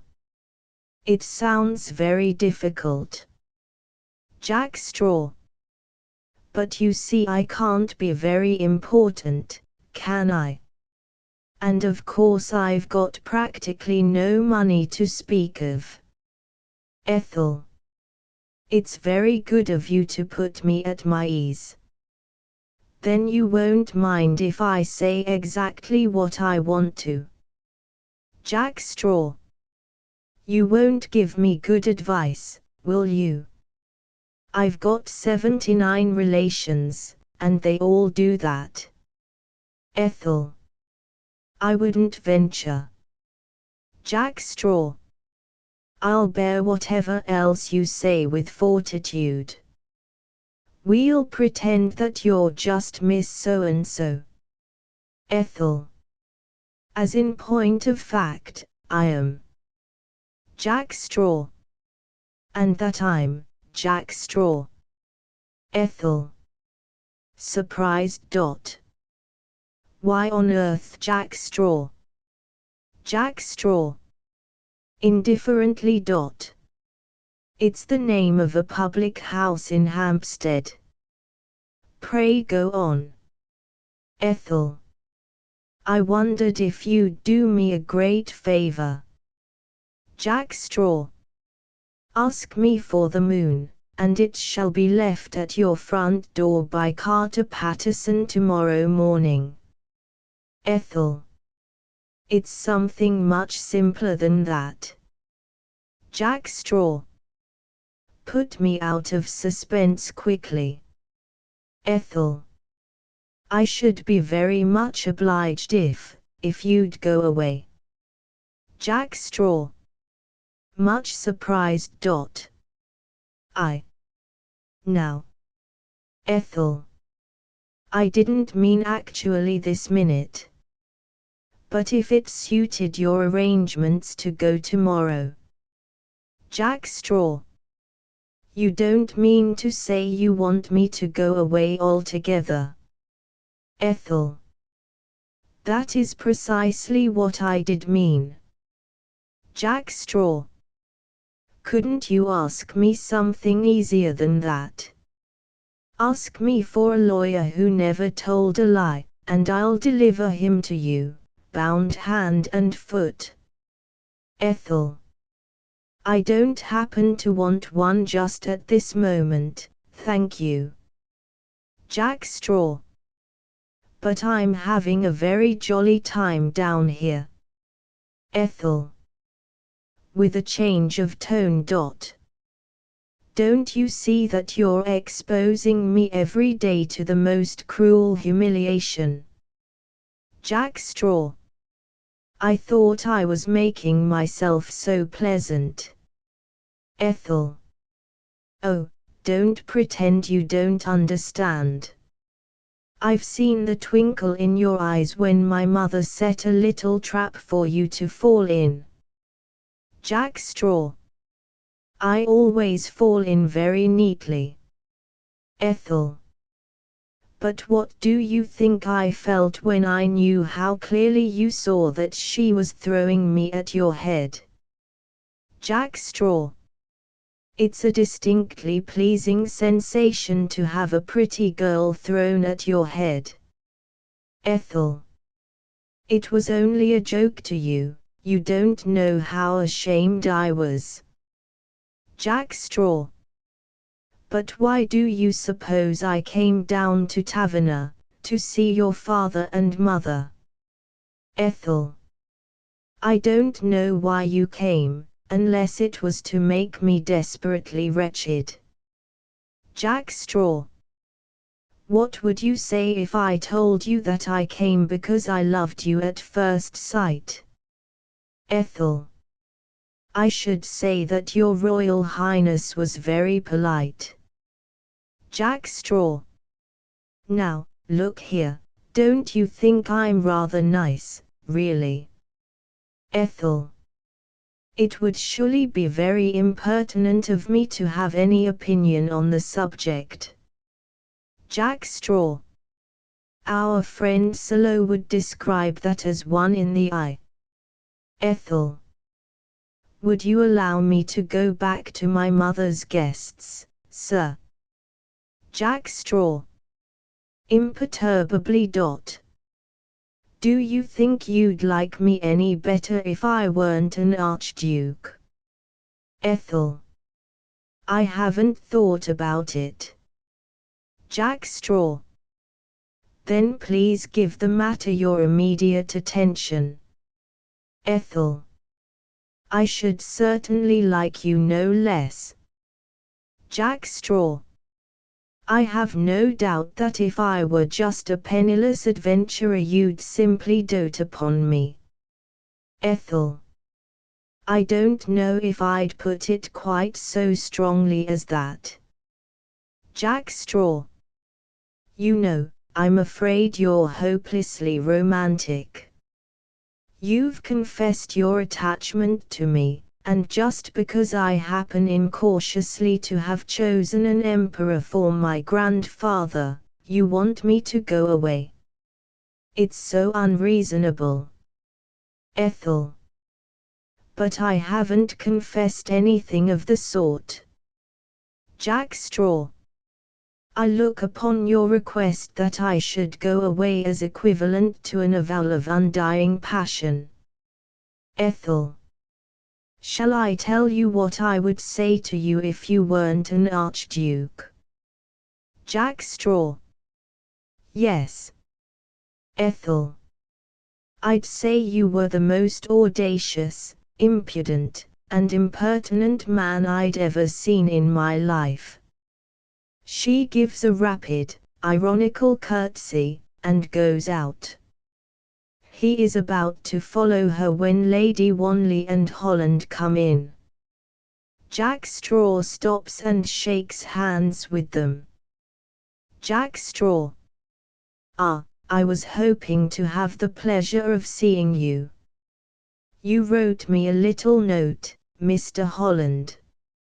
Holland. Ironically. I ventured to ask if I might have a few minutes' private conversation with you. Jack Straw. Perhaps you wouldn't mind waiting here. I will rejoin you immediately. He goes out. Holland. You know, he positively freezes me. Lady Wanley. I think it's wonderful. One couldn't suspect for a moment that he's only. Holland. Take care. He looks round. Lady Wanley. No one will come here. We can talk quite safely. Holland. I wish to goodness we hadn't ever thought of this fool trick. I knew it would lead to all sorts of bother. Lady Wanley. It's no good saying that now. We must keep our heads and get out of it as best we can. Holland. What are you going to do? Lady Wanley. Oh, that's just like a man. You're trying to put the whole blame on me.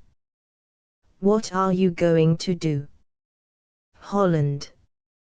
Well, we must finish with it as quickly as we can. Lady Wanley. Whatever happens, there must be no scene. I couldn't bear to see him publicly humiliated. Holland. Why on earth should you think of him? Lady Wanley. Oh, I'm such a fool, Ambrose. Holland. My dear, what do you mean? Lady Wanley. After all, I'm not a girl, I'm the mother of 2 healthy boys with enormous appetites. I think the man has bewitched me. Holland. Good Lord. Lady Wanley. It's no good saying that. Of course he's the most fascinating creature I've ever seen in my life. Holland. You don't mean to say you're seriously in love with him? Lady Wanley. A widow with a sense of humor is never seriously in love with anybody. Holland. Well. Lady Wanley. But I think it's much better the young man should disappear as mysteriously as he came. Holland. There we're quite agreed. And we'll tell him so with considerable frankness. Enter Jack Straw. Jack Straw. Now, my dear people, I am at your service. Holland and Lady Wanley are sitting down. Jack Straw looks at Holland, who rises uneasily. Holland. Oh, don't be such an ass, Jack. Jack Straw. Frigidly.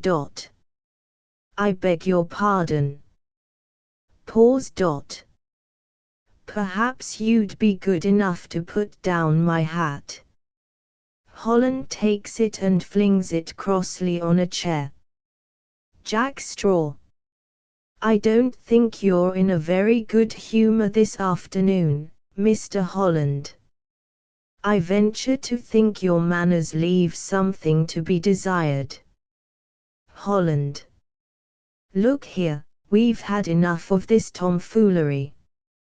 Jack Straw. Pray sit down. It distresses me to see you standing. Holland.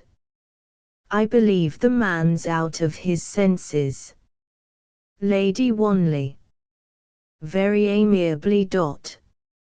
Have you forgotten the waiter's uniform which fitted you so wonderfully, Mr. Straw? Jack Straw. Calmly. Quite. I only remember the condition your ladyship was good enough to agree to, when I accepted your humorous suggestion. Holland. But, look here, we must talk the matter out. Jack Straw. I am quite willing to listen to you, my dear Holland. Your conversation is often interesting and sometimes epigrammatic. I stipulate only that you should use those forms of politeness which are usual between a person of your position and a person of mine. Holland. I should never have consented to this folly if I'd known to what it was going to lead. In a moment of uncontrollable irritation, because Mrs. Jennings had behaved with the greatest insolence to a defenseless girl, we made up our minds to punish her. There was no great harm in it. We thought perhaps she'd ask you to dinner, and there would be an end of it. It never dawned on us that you'd come and stay here indefinitely. Jack Straw. My dear fellow, why should you blame me for your own lack of intelligence? Holland. Impatiently. Jack Straw goes over and sits beside Lady Wanley. Jack Straw. Our friend is quite incoherent, isn't he? Lady Wanley. We want you to go away, sir. Jack Straw. Do you? I say, what a jolly frock. Where did you get it? Lady Wanley. With a little laugh, disarmed by his impudence. You're perfectly irresistible. Jack Straw. You've taken the words out of my mouth. That's just what I was going to say to you. Lady Wanley. Are you ever serious? Jack Straw. Always when I'm talking to a pretty woman. Lady Wanley. I wish I could understand you. Jack Straw. My dear lady, I've been trying to understand myself for the last 30-odd years. By the way, how old am I, Holland? Holland. How the deuce should I know? Jack Straw. Well, my dear fellow, I think it's very careless of you. You might have looked it out. Supposing someone had asked me my age. Lady Wanley. I wish you really were a royal personage. Jack Straw. It does seem hard that a waiter should have such a way with him, doesn't it? Lady Wanley. Confidentially. Who are you really? Jack Straw. Your devoted servant, madam. Who could be anything else after knowing you for 10 minutes? Lady Wanley. It's charming of you to say so. Jack Straw. I am very nice, aren't I? Lady Wanley. Much too nice. That is why I beseech your Royal Highness graciously to take his departure. Jack Straw. You know, you haven't yet told me where you got that frock. Lady Wanley. Oh, I bought it in Paris. Do you like it? Jack Straw. It's ripping. And it suits you admirably. Holland.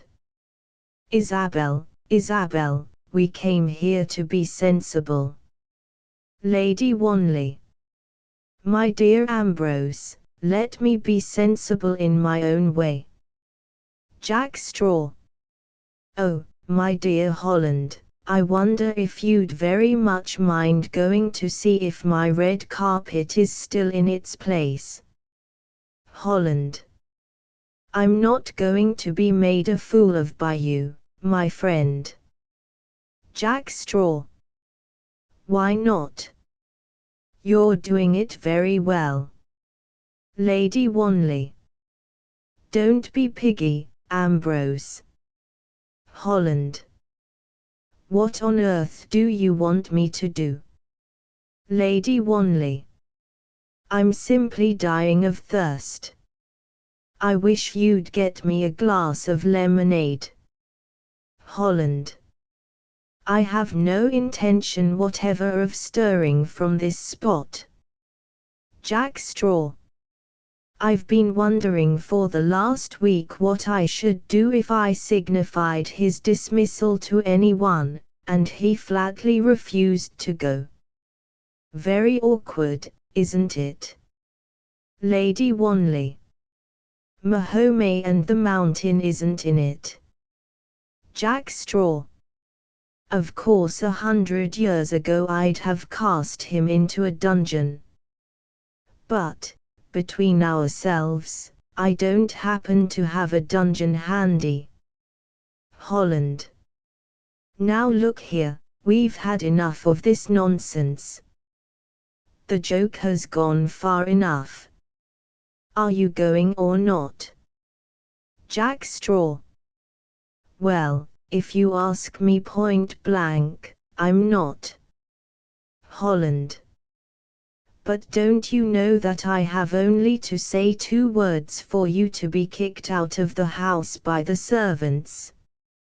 Jack Straw. You forget that you'd be undoubtedly kicked out with me. Holland.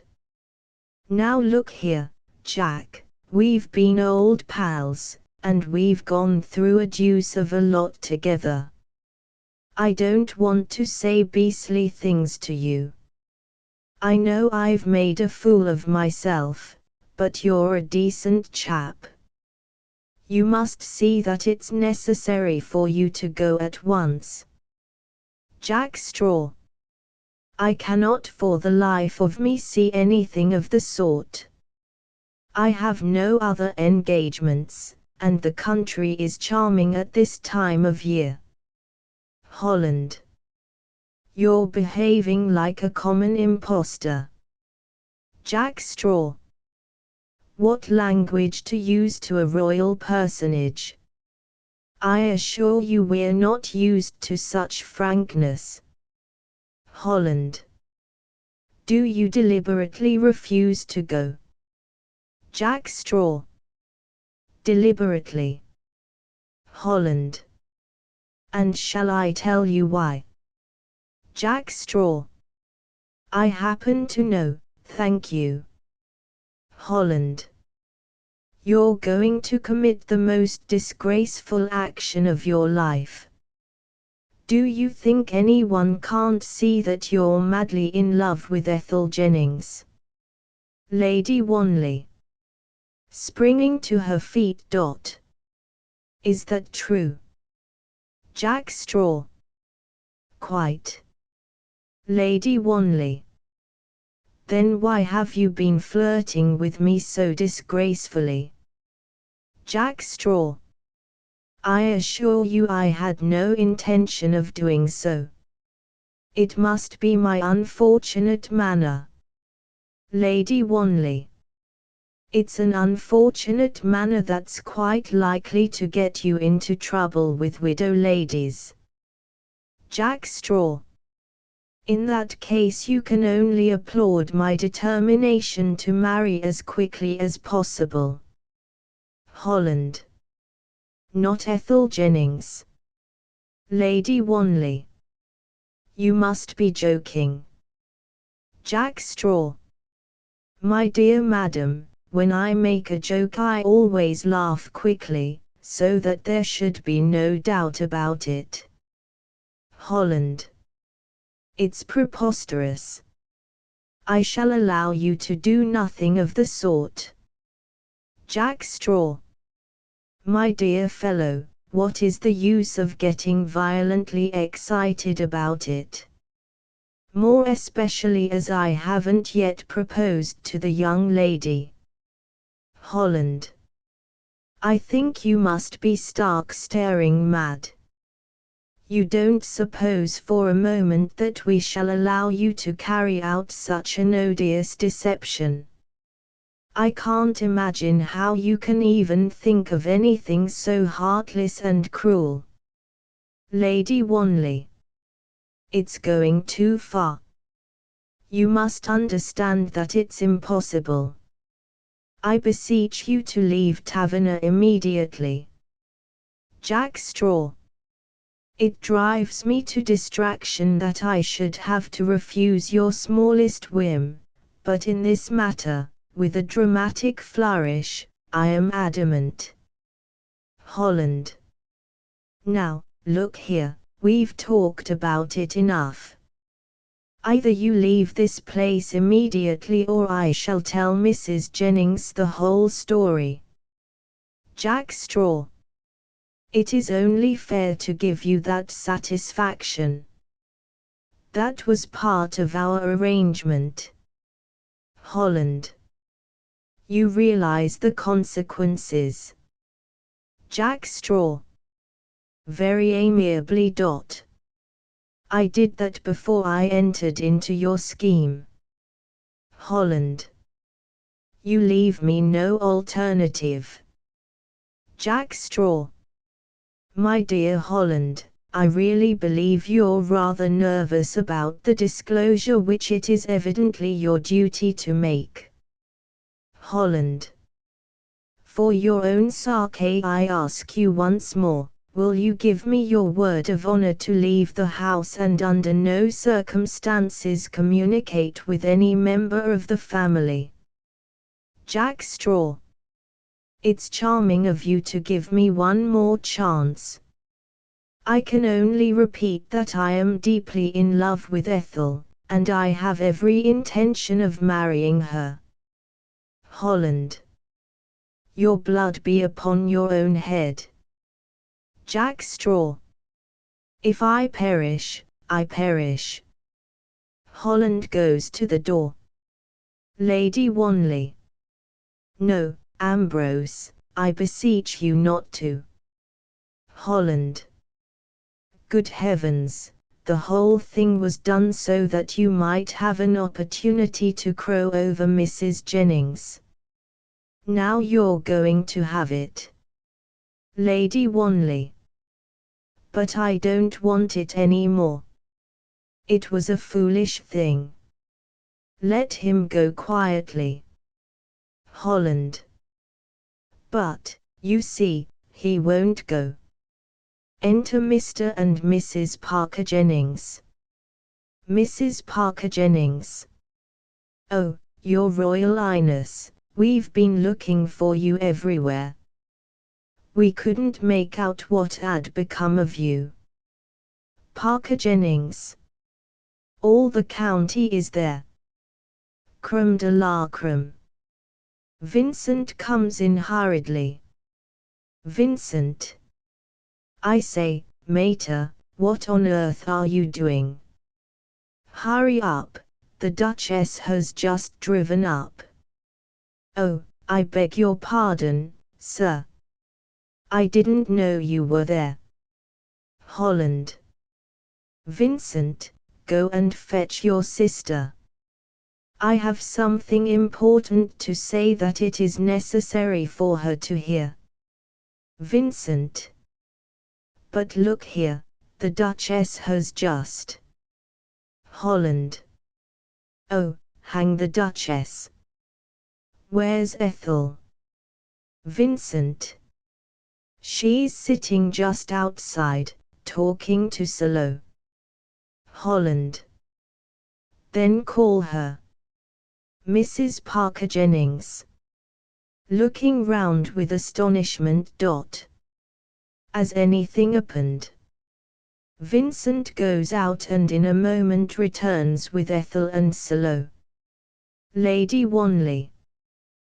To Holland. Ambrose, be gentle. Parker Jennings. Your Royal Highness isn't put out about anything. Mrs. Parker Jennings. Quickly. Oh, I hope we haven't made any faux pas. Jack Straw. Nothing has happened to displease me. I'm in the best possible humor, thank you. Holland. Seeing Ethel. Oh, there you are.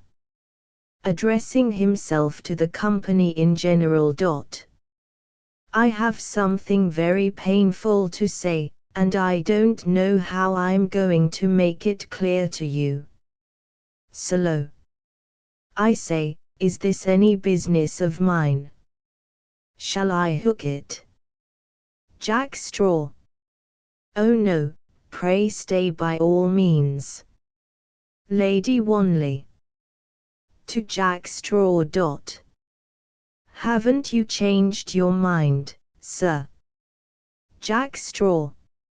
I'm like a historical character whose name I can't remember at the moment. I never change my mind. Holland. Mrs. Jennings, I'm afraid there's no use in my trying to excuse myself.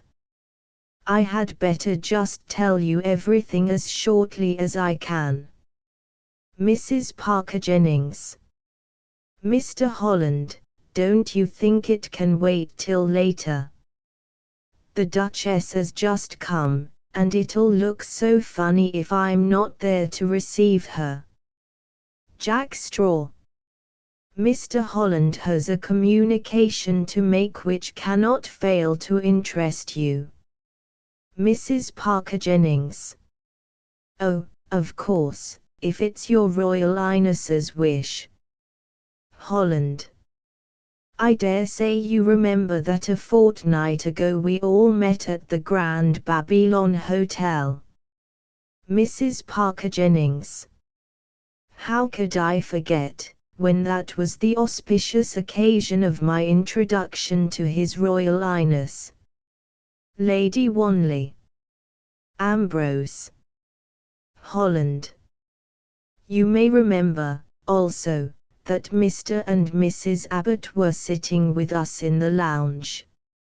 Mrs. Parker Jennings.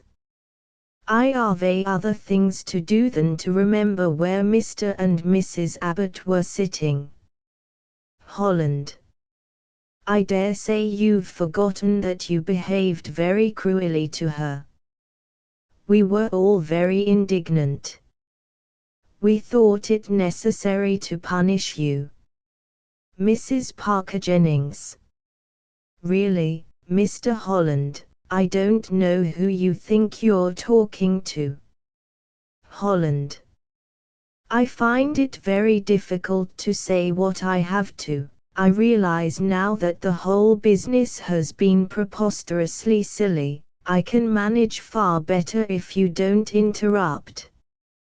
Jack Straw. Please let him go on, Mrs. Jennings. Mrs. Parker Jennings. Of course, if your Royal Highness wishes it, I have no more to say. Holland. It struck me that it would be amusing to pass off a nobody as a person of great consequence. I had just recognized one of the waiters as an old friend of mine. I introduced him to you as the Archduke Sebastian of Pomerania. Mrs. Parker Jennings. What? Then? She is at a loss for words. Solo goes into a shout of laughter. Solo. What a sell! By George, what a sell! Mrs. Parker Jennings. Going up to Jack Straw. Do you mean to say you're not? Vincent. I thought I knew his face the moment I saw him. Mrs. Parker Jennings. Speak, man, speak. These 4 speeches are said very quickly, almost simultaneously. Jack Straw. With the greatest urbanity.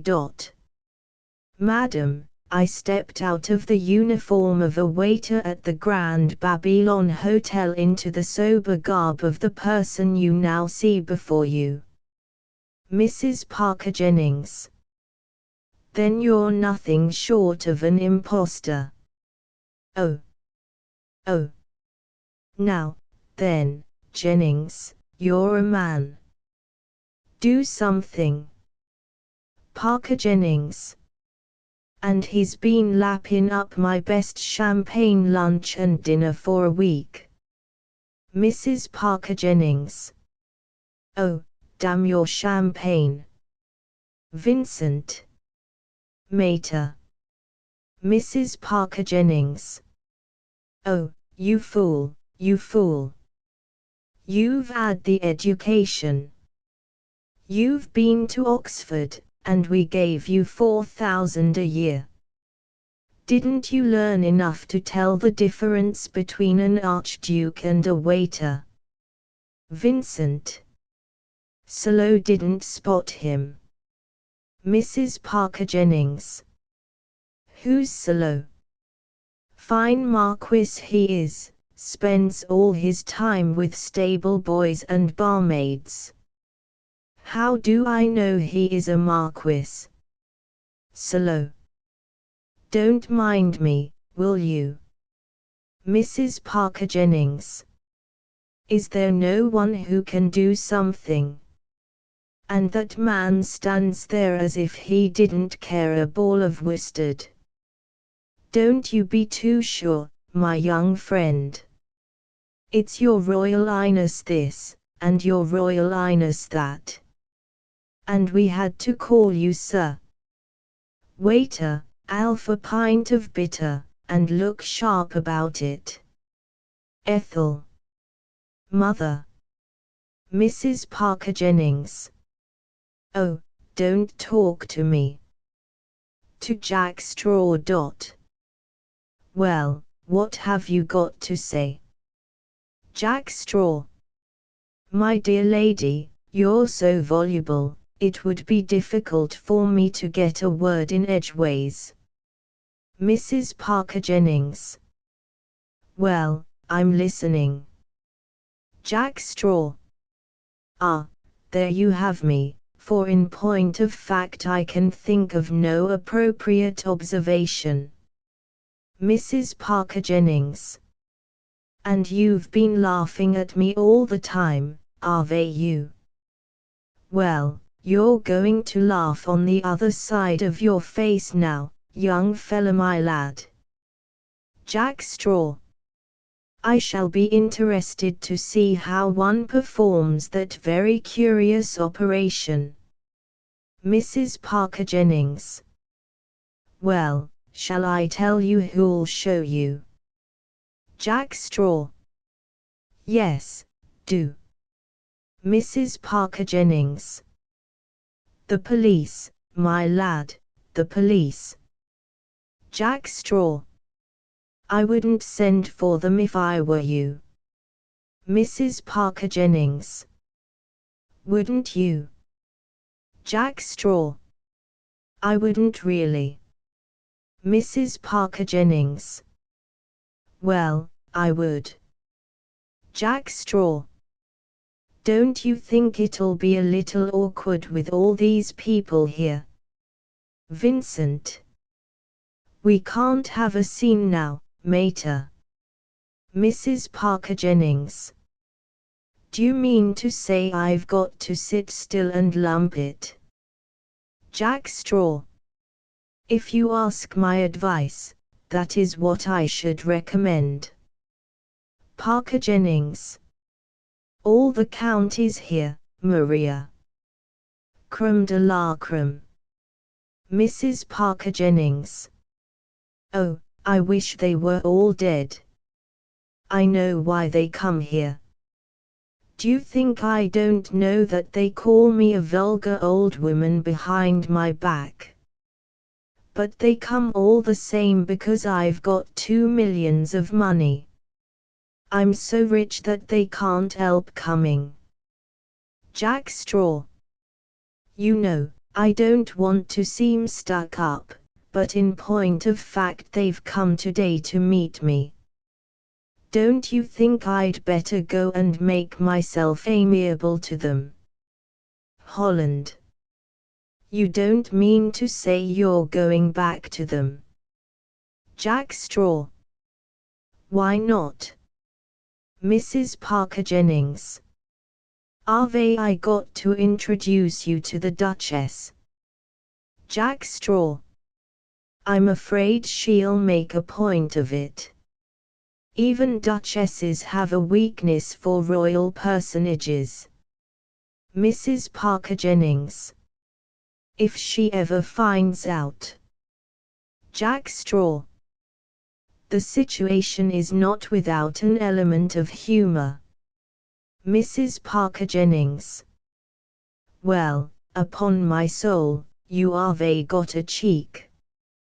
Jack Straw. The motto on my coat of arms is audacity. Only we put it in Latin because it sounds better. Vincent. Your coat of arms, I like that. Jack Straw. My dear fellow, I have no doubt it is as authentic as yours. Mrs. Parker Jennings. And do you mean to say I've got to pretend I don't know anything? Jack Straw. I think it's the only thing to do. Mrs. Parker Jennings. I can never do it. I shall never hold up my head again. Jack Straw. Come. I am convinced that the Duchess is growing restive. I will murmur a few soft nothings in her ear. Mrs. Parker Jennings. Oh, well, I suppose the only thing is to risk it. But you just wait, young man, you wait. Jack Straw. I think I can promise you that no one here will blow the gaff. Mrs. Parker Jennings. Upon my soul, you talk as if I was the criminal. She starts and stops suddenly with a cry. Holland. What's the matter? Mrs. Parker Jennings. Oh, it give me such a turn. What's to be done now? The Count. Holland. How do you mean? Mrs. Parker Jennings. I'd forgotten all about him. Count von Brummer coming. Jack Straw. Who the deuce is he? Holland. He's your ambassador. Jack Straw. Of course, how stupid of me. Lady Wanley. With a little scornful smile. But he won't come. Mrs. Parker Jennings. Don't you make too sure about that. He's coming right enough. The British aristocracy was quite willing to obnob with the Parker Jennings, but this duty foreigner wouldn't be seen in the same street with us. And you all sniggered up your sleeves, because you thought you was getting a bit of your own back. But I've got him today, and I was going to fling him in your faces. I wrote him a personal letter, as if I'd known him all my life, and said. Jack Straw. Well. Mrs. Parker Jennings. And said His Royal Highness particularly wished him to come. I sent the letter by one of the footmen this morning. Jack Straw. By Jove. Holland. Well, they mustn't meet. You must say that the Archduke has been seized with sudden indisposition. Mrs. Parker Jennings. Everyone knows he was quite well half an hour ago. Lady Wanley. Besides, Count von Brummer would probably insist on seeing him. It must have come as a great surprise that the Archduke Sebastian had turned up. Jack Straw. My dear people, don't put yourselves out. If Count von Brummer has come here to see me, it would be manifestly most discourteous to rob him of that pleasure. Holland. I think you're quite mad, Jack. Jack Straw. Unless I'm greatly mistaken, Count von Brummer has excessively bad sight. Mrs. Parker Jennings. You don't mean to say you're going to meet him face to face? Jack Straw. Remember that there are 81 archdukes in Pomerania. Ethel. You told me 79 a little while ago. Jack Straw. I have since seen in the paper that the Archduchess Anastasia has had twins, which makes 81. What more probable than that the ambassador has never seen the Archduke Sebastian? Mrs. Parker Jennings. Oh, but what a risk to take. It's enough to turn my false hair grey. Jack Straw. In any case, he can't have set eyes on him for 4 years, because nobody has. Mrs. Parker Jennings. I suppose it hasn't struck you that he may talk to you in Pomeranian. Jack Straw. Have you ever met a waiter who couldn't discourse fluently in 7 languages at least? Mrs. Parker Jennings. Does that mean you can talk the Count's beastly language? Jack Straw. Like a beastly native, madam. But I may suggest to you that there will be no need, since if I address the Count in English it would be the height of discourtesy for him to answer in any other tongue. Mrs. Parker Jennings. Well, of all the cheek I've ever come across in my life, you just about take the cake. Holland. But look here, I remember seeing the Archduke described as a very handsome man. Jack Straw. Spare my blushes, dear friend. We are as like as 2 peas. Mrs. Withers comes in. Mrs. Withers. Maria, the Count is looking for you everywhere. Seeing Jack Straw. Oh, I beg your pardon, sir. Jack Straw. Not at all. Mrs. Withers. He's just coming along with Mr. Withers. Mrs. Parker Jennings. In an aside to Jack Straw. Try and behave like a gentleman. Enter Count Adrian von Brummer and Withers. Jack Straw. My dear Count. Count. This is a welcome surprise, sir. Jack Straw. You know my hostess. Count. Shaking hands with Mrs. Parker Jennings. How do you do? Jack Straw. It is many years since we met. Count. I should have never recognized you, sir. Jack Straw. I expect I had a moustache when you last saw me. Count. That changes a face so much. And then I am so blind nowadays. Jack Straw. I dare say you have later news of the Emperor than I, Count. It will be a great pleasure to His Majesty to know that you are in England, sir. I have ventured to telegraph to him. Jack Straw. Have you, by Jove? Count. It was my duty to do so. Jack Straw. I dare say you have several things you want to talk to me about.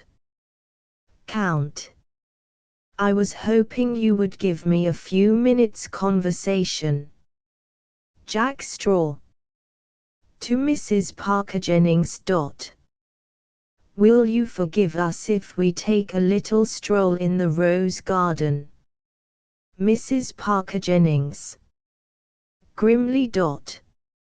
I am much honored, sir, that your Royal Highness should condescend to walk in my rose garden. Jack Straw. Come. He takes the Count's arm. At the door the Count hesitates. Motioning to him to go first. No, I pray you. I am at home here, the most comfortable, hospitable home I have known for many a long day. Count. Do you propose to stay in these parts much longer, sir? Jack Straw. I shall stay till Mrs. Parker Jennings turns me out. Mrs. Parker Jennings. You do us a great honor, sir. The Count goes out. Just as he is going, Jack Straw turns round and gives Mrs. Parker Jennings an elaborate wink. Furiously. You, damned waiter. End of the second act. The third act. The scene is the same as in the preceding act. Next morning, Mrs. Parker Jennings and Vincent are discovered. Vincent. Where's the governor? Mrs. Parker Jennings. He's arranging an interview with the waiter. Vincent. I hope he'll give him what for. Mrs. Parker Jennings. You trust your father for that. Oh, I thought I should never get through last night. 18 people to dinner, and me on pins and needles the whole time. Vincent. There's a ripping long account of the garden party in the Cheshire Times. Mrs. Parker Jennings. Do you think I've not seen it? Vincent. It went off beautifully, no one can deny that. There wasn't a hitch. Mrs. Parker Jennings. With a little cry of rage. Oh. Enter Mr. Parker Jennings. Mrs. Parker Jennings. Well. Parker Jennings. Apologetically. My dear. Mrs. Parker Jennings. Indignantly. You've been and gone and made another old fool of yourself, Jennings. Parker Jennings. With a deprecating laugh. I'm afraid it's the same old fool as usual, Maria. Mrs. Parker Jennings. Don't make jokes at me, Robert.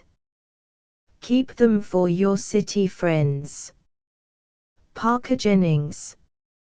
He's had breakfast. Mrs. Parker Jennings.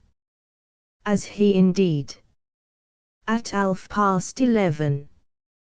He's not putting himself out, is he? Vincent. When's he going, father? Mrs. Parker Jennings. It isn't a question of when he's going. Your father went to him and said he was to clear out before 12 o'clock or we'd send for the police, come what might. That's what you told him, Robert, isn't it? Parker Jennings. Well, my dear. Mrs. Parker Jennings. You always were a fool, Jennings. What have you done now? Parker Jennings.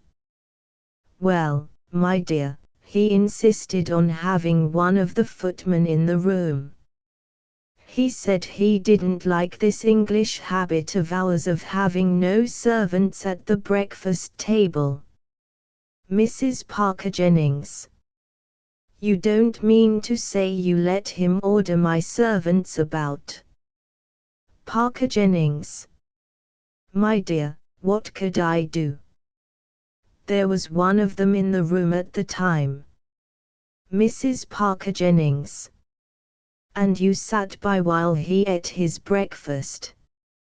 Parker Jennings. He has a very healthy appetite, Maria. Mrs. Parker Jennings. Don't talk to me. You must add some opportunity to give him a piece of your mind. Parker Jennings. Well, my dear, we were left alone for a minute. Mrs. Parker Jennings. Well. Parker Jennings. Helplessly. He was so affable that. Mrs. Parker Jennings. Affable. Oh, you blithering fool. Wait till I get a word with him. Parker Jennings. Well, my dear, why didn't you get rid of him last night? Mrs. Parker Jennings. How could I get rid of him last night, with 18 people come to dinner to meet him? Vincent. What about Lady Wanley? Mrs. Parker Jennings. Oh, I never want to set eyes on her again. I know she was at the bottom of this. Vincent. But I thought you'd sent for her. Mrs. Parker Jennings. So I have, and for Holland too. They got us into the mess, and they must get us out of it. It's just as bad for them as for us now. That's one comfort. Jack Straw comes in flannels, looking very cool and comfortable. Jack Straw. Hello, there you are. I was just hunting around for someone to give me a cigarette. Mrs. Parker Jennings. Ironically. I hope you had a comfortable breakfast. Jack Straw. A one, thanks. Give me a cigarette, old man. Vincent is helping himself to one, and Jack Straw takes the case out of his hand, helps himself, and returns it. Vincent. Don't mind me, will you?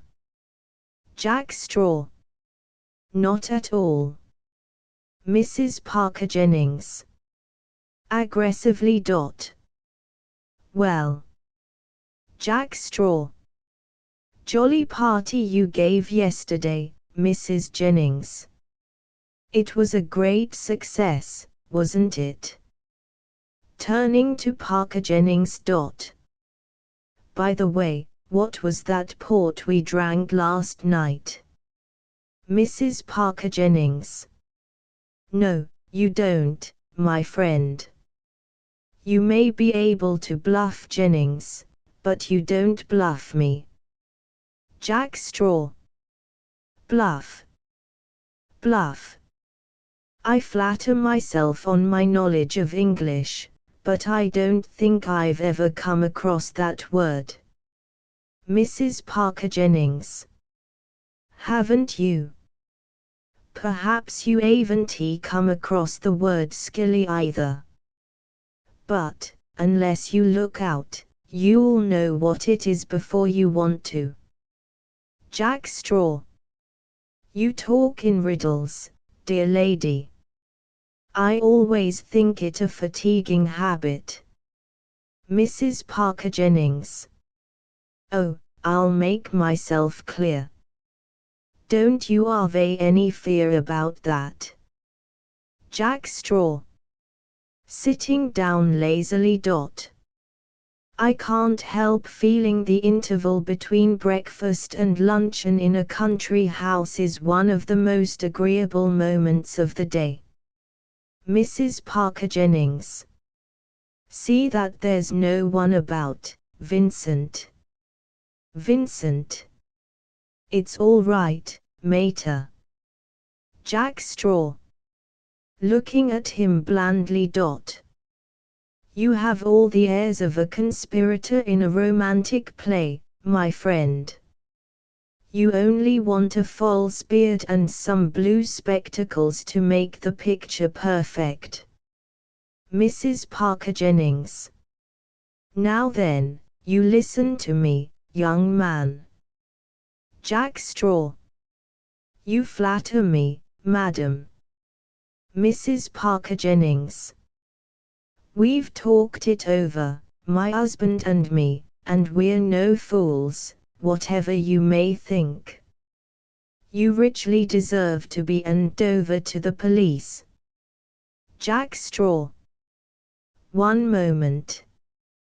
To which character are you now addressing yourself? To the Archduke Sebastian or the waiter from the Grand Babylon Hotel? Mrs. Parker Jennings. Oh, if you don't take care, I'll give you such a box on the ears. Jack Straw. You certainly wouldn't do that to a royal personage, would you? You must be concerned for the moment with Jack Straw. Mrs. Parker Jennings.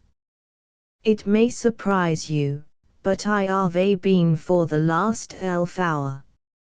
Jack Straw. I thought your manner had been a little abrupt. Mrs. Parker Jennings. I was saying that you richly deserved to be handed over to the police. Jack Straw. There may be two opinions on that question, but we will let it pass. Mrs. Parker Jennings. But we don't want a scandal. Jack Straw. One has to be so careful in the smart set, doesn't one? Mrs. Parker Jennings. And we're willing to let you go. Your luggage shall be packed, the motor shall take you to the station. Vincent. Mother, we shall all have to see him off, or it'll look so fishy. Mrs. Parker Jennings. Oh, we'll see him off. Anything to get rid of him safely. There's a train in an hour from now. And I have only one piece of advice to you, and that is, take the chance while you've got it. Jack Straw. It's very kind of you, but I'm extremely comfortable here. Mrs. Parker Jennings. You make me laugh. Jack Straw. I always think it hard that it should be so difficult to make people do that when you're trying to be funny, and so easy when you're trying to be serious. Mrs. Parker Jennings. You don't want me to tell my footman to take you by the scruff of the neck, and... Jack Straw. My dear lady, let us keep perfectly calm. It would become neither of us to lose our tempers. Mrs. Parker Jennings. Do you mean to say you won't go? Jack Straw. You put it in such a brutal way. Let us say rather, that I cannot tear myself away from your hospitable roof. Mrs. Parker Jennings. Ha! And how long do you propose to give us the honor of your company? Jack Straw. Well, I really haven't quite made up my mind. I'm proposing to await developments. Mrs. Parker Jennings. Send for the police, Robert. I won't put up with it. Vincent. You know, Mother. Mrs. Parker Jennings. Hold your tongue, Vincent. To Jack Straw. Oh, my friend, I'm sorry for you. Those nice white hands of yours will look pretty after they've been picking oakum for 6 months. Jack Straw. I had an idea that had been abolished in England. Mrs. Parker Jennings. Oh no, I think not. Jack Straw. Ah, perhaps it was the treadmill I was thinking of. Mrs. Parker Jennings. Well, Vincent, how much longer are you going to stand there like a stuffed owl? Jack Straw. Do my eyes deceive me, or is that a local paper that I see? He takes it up. Ah, I surmised that it would have an account of your garden party. 2 columns of it, by Jove. You must wish you hadn't asked so many people. Reading. The Duchess of St. Earth, the Marchioness of Meriston, the Marquis of Meriston, Lord and Lady Hollington, Viscount Parnaby, dear me, how smart, Lady Wanley, Mr. and Mrs. Lamberville, the Bishop of Sheffield, and the Honourable Mrs. Spratt. I say, won't your humbler friends grind their teeth with envy? But doesn't it say anything about me? Here it is. Reading. The Archduke Sebastian looked every inch a prince. I said so. Reading to himself. Oh, spare my blushes. Aloud. His Royal Highness enchanted everyone by the grace of his bearing and the charm of his imperial personality. Blood will tell. Mrs. Parker Jennings. To Parker Jennings. Are you going to stand there and let this man insult me, Robert? Jack Straw. Blandly. And what do you imagine all these noble and distinguished persons will think when they read in the next number of the local paper that the royal personage whose hand they were so pleased to shake, I did my duty like a hero, didn't I, was serving coffee and liqueurs a fortnight ago in the Grand Babylon Hotel? Mrs. Parker Jennings. Oh, be quiet, you. Jack Straw. I can hear it rising softly in the village, with the doctor and the parson and the solicitor, whom you didn't ask to your party, and I can hear it increase to a ripple of laughter as the story spreads through Cheshire. I can hear a Homeric peal as it travels from county to county. It's a great guffaw in Manchester and Liverpool and the cities of the north, and already I hear the deep laughter of Bristol and Portsmouth and the west. And when it reaches London, you know how things go in London, it's so large that it takes it a little time really to get hold of anything, but when at last it comes, can't you see the huge city holding its aching sides and bellowing with laughter?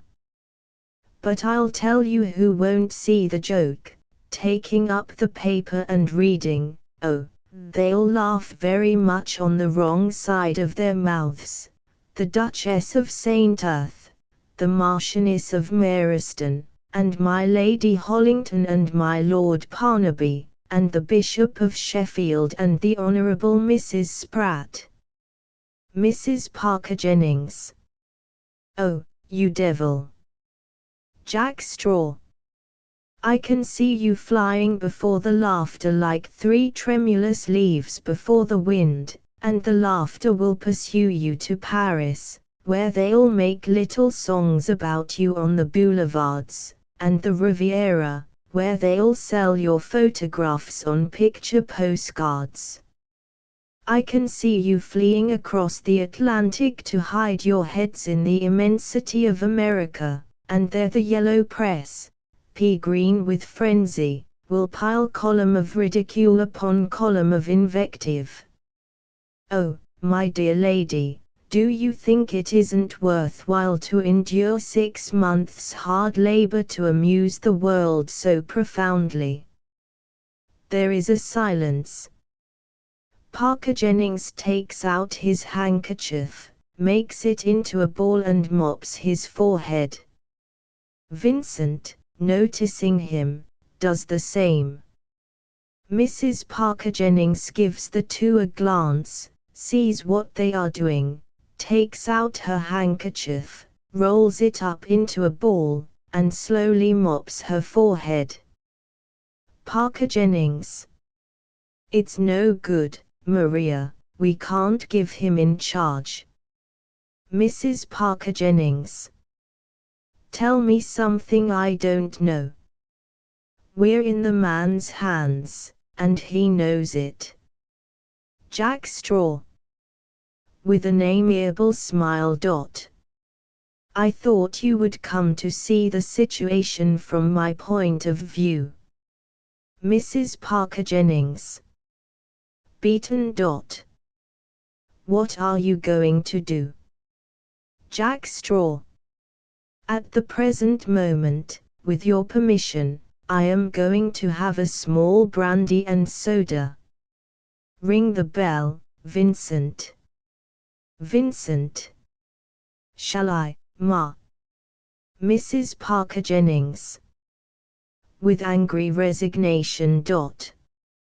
Oh, yes, ring it. Jack Straw. For your own sake, I warn you to behave with the utmost decorum before the servant. A footman appears. Parker Jennings. Bring His Royal Highness a brandy and soda, James. Servant. Very good, sir. Exit. Mrs. Parker Jennings. Oh, I wish it would choke you. Jack Straw. I'm afraid I can hold out no hope of that. Mrs. Parker Jennings. Now, look here, I'm no fool, mister, I don't know what to call you. Jack Straw. You'll find it'll be more convenient to address me as you have always done. Vincent. The cheek of it. I can see myself saying sir to a damned waiter. Jack Straw. You were assuring me that you were no fool, madam. Mrs. Parker Jennings. You know just as well as we do that the last thing we want is a scandal, and you've got us on toast. Jack Straw. Well browned on both sides. Mrs. Parker Jennings. If you'll go quietly and at once, we'll give you a couple of £100. There. Jack Straw. Oh, this is a blow. To think that anyone should be willing to give £200 to get rid of me.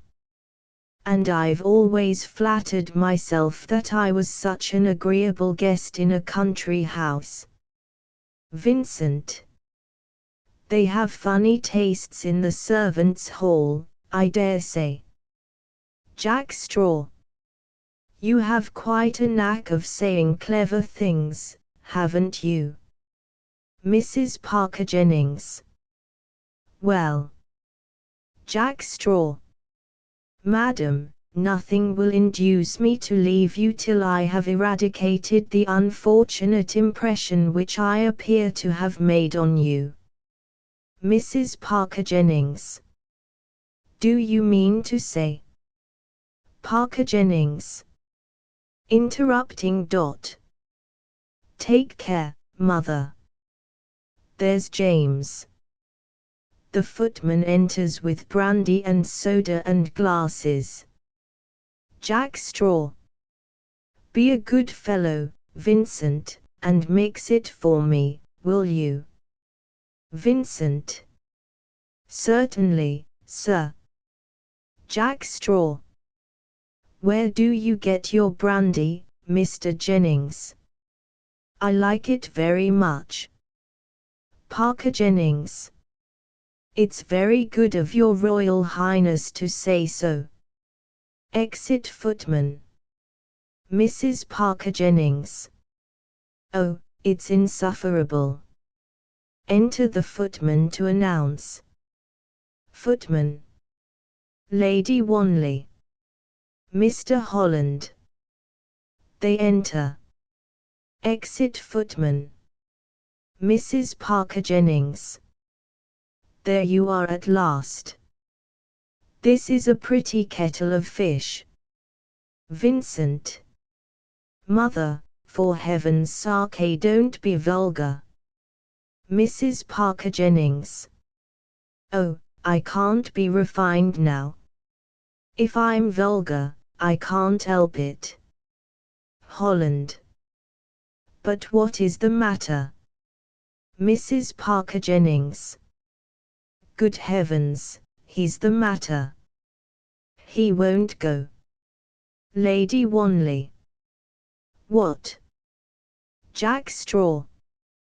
You know, it makes me feel very uncomfortable to hear you discussing me like this. Wouldn't you like me to retire? Parker Jennings. We've threatened him with the police. Holland. Well. Parker Jennings. He just laughs at us. Vincent. We've even demeaned ourselves by offering him money. Holland.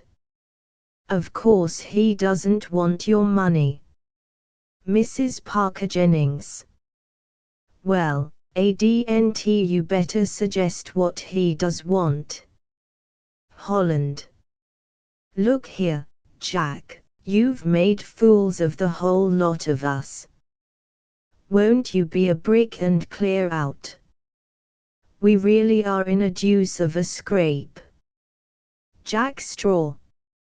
I am always touched by an appeal to my better nature, but in this case I propose to steel myself against your entreaties. Holland. Damn you. Jack Straw.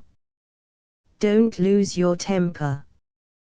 You'll only say something foolish, and I shall score off you. Holland. There's only one thing to do, and that is to turn you out by main force. Jack Straw. That, strange as it may seem to you, has already been suggested, but I have explained to dear Mrs. Jennings the inconvenience of that course. Enter the footman. Footman. Mrs. Withers is in her motor, madam, and wishes to know if you can see her for a moment. Mrs. Parker Jennings.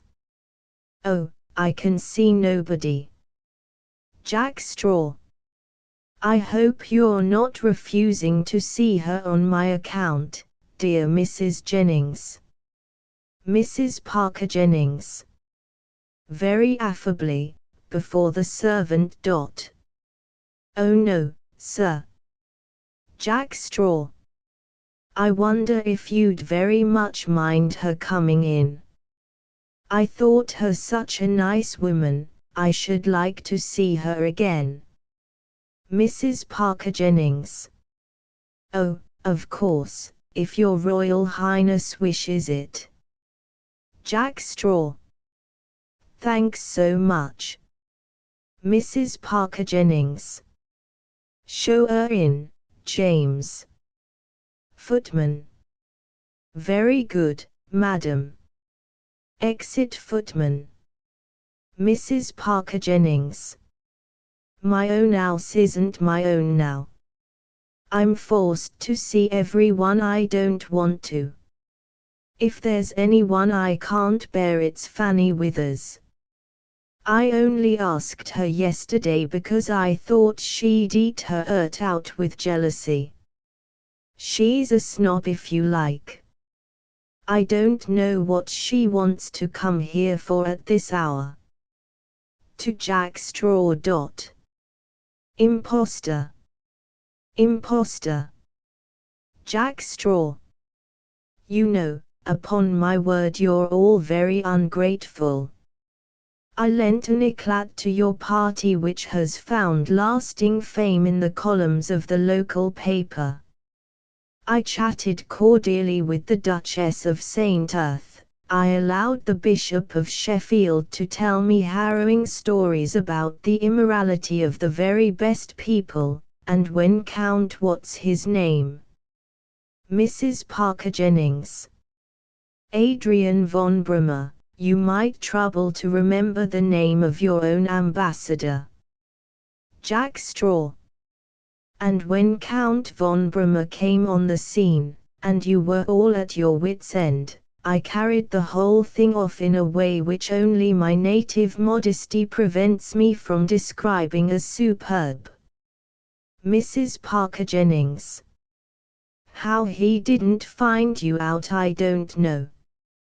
I was on pins and needles all the time he was here. Enter the footman, followed by Mrs. Withers. Footman. Mrs. Horton Withers. Exit. Mrs. Withers. Oh, my dear, I had to pop in just to tell you how beautifully everything went off yesterday. Mrs. Parker Jennings. I'm glad our party had your approval. Jack Straw. How do you do, Mrs. Withers? Mrs. Withers. It's very good of your Royal Highness to remember me. Jack Straw. It's one of the specialities of my profession, you know. Mrs. Withers. Are you going to favor us much longer with your presence in the neighborhood, sir? Jack Straw. If Mrs. Jennings will keep me, I don't propose to make an immediate move. Mrs. Parker Jennings. My house is at your disposal, sir, as long as you choose to honor it. Jack Straw. Mrs. Jennings is the most amiable hostess. Don't you think it would be nice if we took a turn in the garden, Mrs. Jennings? I'm sure Lady Wanley would like you to show her your roses. Lady Wanley. Mrs. Jennings was good enough to show them to us yesterday. Jack Straw. We have it on good authority that a thing of beauty is a joy forever. Mr. Jennings will show them to you again today. Parker Jennings. I shall be very proud and happy to carry out your Royal Highness's wishes. Jack Straw stands at the door for Lady Wanley and Parker Jennings to go out. Jack Straw. To Vincent. Won't you come? Vincent. Certainly, sir. Mrs. Withers and Vincent go out. Jack Straw. I will join you in one moment. By the way, where is your daughter? Mrs. Parker Jennings. She's gone for a walk with Lord Salo. Jack Straw. Be so good as to tell her the moment she comes in that I should be very grateful if I could see her. Mrs. Parker Jennings. What about? Jack Straw. She'll doubtless be able to tell you that herself after our interview. Mrs. Parker Jennings. I'm not going to do anything of the kind. Jack Straw. You will be so good as to do what I ask, Mrs. Jennings. Exit. Mrs. Parker Jennings. There, you see, he actually orders me about now. I'm beginning to think we shall never get rid of him. I feel that he'll stay on here always. I can see him growing old under this roof, eating my food and drinking my wine, and sending in his tailor's bills for Jennings to pay. And it's all you're doing. Holland. I'm very sorry. I promise you that. Mrs. Parker Jennings. What's the good of being sorry? The only thing you can do is to help us to get rid of him. And it's ruined Ethel's chances with Salo. He won't look at her now. Holland. Well, I dare say that's not much loss. Mrs. Parker Jennings. I'm only thankful she wouldn't have anything to do with that man when we thought he was an archduke. Holland. Do you know, if I were you I'd let her see him. I have an idea that when he's had a talk with her he'll be quite willing to go. Mrs. Parker Jennings. What do you mean by that? Enter Ethel and Lord Salo. Mrs. Parker Jennings. Very affably. Has Ethel been taking you for a walk, dear Lord Salo? Salo. Yes, we've been for a little stroll, don't you know? Mrs. Parker Jennings. I do hope she hasn't tired you. She's such a walker, ain't you, my dear? Salo. My idea of going for a walk is sitting on a gate, don't you know? Mrs. Parker Jennings. And a very good idea too. That's just what I like myself. Salo. Dryly. Change in the wind today, isn't there? Mrs. Parker Jennings. Innocently. Is there? I didn't notice it. Parker Jennings comes in frantically. Parker Jennings. Maria, he's cutting all our prize roses for the show and giving them to Fanny Withers. Mrs. Parker Jennings. Oh. She is just going to bolt out when Jack Straw appears with a handful of magnificent roses. Jack Straw. I say, you haven't got a basket, have you? Mrs. Parker Jennings. You perfect fool. Jack Straw. What have I done now? Mrs. Parker Jennings. We were going to show those next week at the Crystal Palace. Jack Straw. I thought they were very nice. That's why it struck me Mrs. Withers might like them. Mrs. Parker Jennings. Snatching them from him. Oh. She flounces out, followed by Parker Jennings. Jack Straw. Coming into the room calmly. I'm afraid I haven't done the right thing. Salo. You've put your foot right in it this time, old man. Jack Straw. I wish I had that little book of etiquette on me. I wonder if it says anything about prize roses. To Ethel. I haven't had the pleasure of saying good morning to you yet. Salo. You know, old man, I don't want to seem disagreeable, but when Miss Jennings and I went for a walk we had some sort of idea that by the time we came back you'd have hooked it, don't you know? Jack Straw. My dear Holland, I wonder if you'd do me the service of telling Mrs. Withers that dear Mrs. Jennings is putting the roses into a basket for her. Holland. Laughing against his will.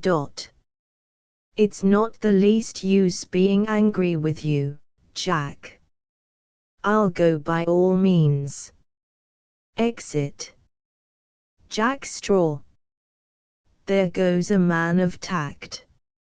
If I were a sultan I'd make him my Grand Vizier. He looks reflectively, but very pointedly, at Salo. Salo. What are you staring at me for? Jack Straw. I was wondering how I could suggest to you with proper delicacy that you might conveniently follow his example. Ethel. I should much prefer Lord Salo to stay here. Jack Straw. I have matters of some importance to discuss with you. Ethel. I am sure that you have nothing to say that Lord Salo cannot hear. Jack Straw. Very well, I will make an effort to overcome my customary modesty. Solo. I don't know where that comes in. You've got about the biggest cheek that I've ever come across. Jack Straw. To tell you the truth, it has been my only means of livelihood for the last 4 years. Ethel. What have you to say to me? Jack Straw. Couldn't you give me a slight smile just to encourage me a little? Ethel. You force me to say what I would rather have left unsaid. I'm horrified that you should be so hatefully cruel. I think it's infamous that you should lend yourself to a stupid practical joke. Jack Straw. My dear Solo, won't you hook it? Ethel. I want him to stay. Jack Straw. It makes him feel very uncomfortable. He's full of tact too. I'll make him a Grand Vizier, and he's feeling awfully de trop. Solo. You needn't bother about my feelings so much as all that, you know. Jack Straw. To Ethel. Won't you hear what I've got to say for myself? You don't think I care tuppence about their practical joke. I came here because it was my only chance of seeing you. Ethel. What you've done fills me with horror and disgust. Jack Straw. Didn't you see from the first minute that I was desperately in love with you? Solo. I say, this really is very awkward for me. Jack Straw. You told me not to bother about your feelings. Ethel. Unable to prevent a laugh. You know, you're too absurd. I know I ought to be very angry with you, but I can't. Jack Straw. Do you remember what you said to me yesterday? Ethel. No. Jack Straw. Then I'll remind you. You asked me to go away, because I was a royal personage. Do you still want me to go if I'm only a waiter? Ethel. I might have known that you were laughing at me all the time. Jack Straw. You know, if I had been a royal personage and disguised myself as a waiter in order to be by your side, you'd have thought it very romantic. Why should it shock you when it is a waiter who for the same reason assumes the royal personage? Ethel. If you can't see the difference, it's useless for me to tell you. Jack Straw. Won't you marry me, Ethel? Solo. I say, I've got a good mind to kick you out of the house. Jack Straw. Have you? In that case I can only congratulate myself that I'm the champion amateur boxer in Pomerania. Solo. That complicates matters a bit, don't it? Jack Straw. Upon my soul, I've never made a proposal of marriage under such embarrassing circumstances. To Ethel. Now, my dear, don't be unreasonable.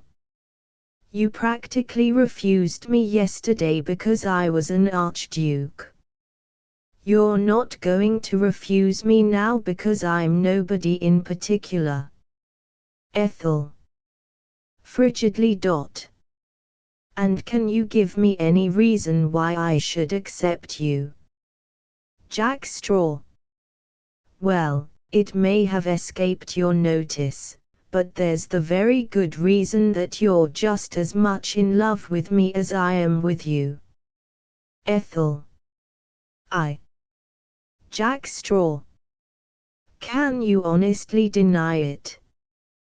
But if you do, I shall venture to disbelieve you. Ethel. It's very easy to convince you. Lord Salo, you were good enough to tell me yesterday that. She stops with a little tremor of hesitation. Salo. By Jove, do you mean it? Ethel. Smiling. I mean anything you like. Salo. With a low bow. Mr. Straw, I beg to announce to you my engagement with Miss Ethel Parker Jennings. Jack Straw.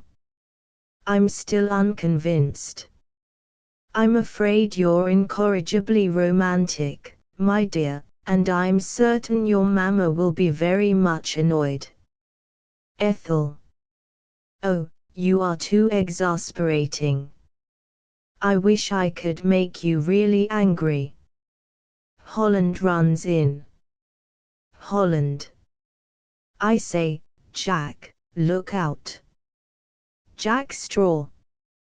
What's the matter? Enter Mrs. Parker Jennings, much agitated, and Parker Jennings. Mrs. Parker Jennings. The game's up. It's too late now to do anything. Holland. Von Bremer has come again. Parker Jennings.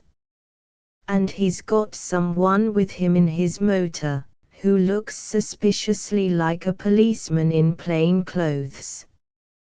Mrs. Parker Jennings. What's to be done? For even Sake, don't stand there grinning like a Cheshire cat. Ethel.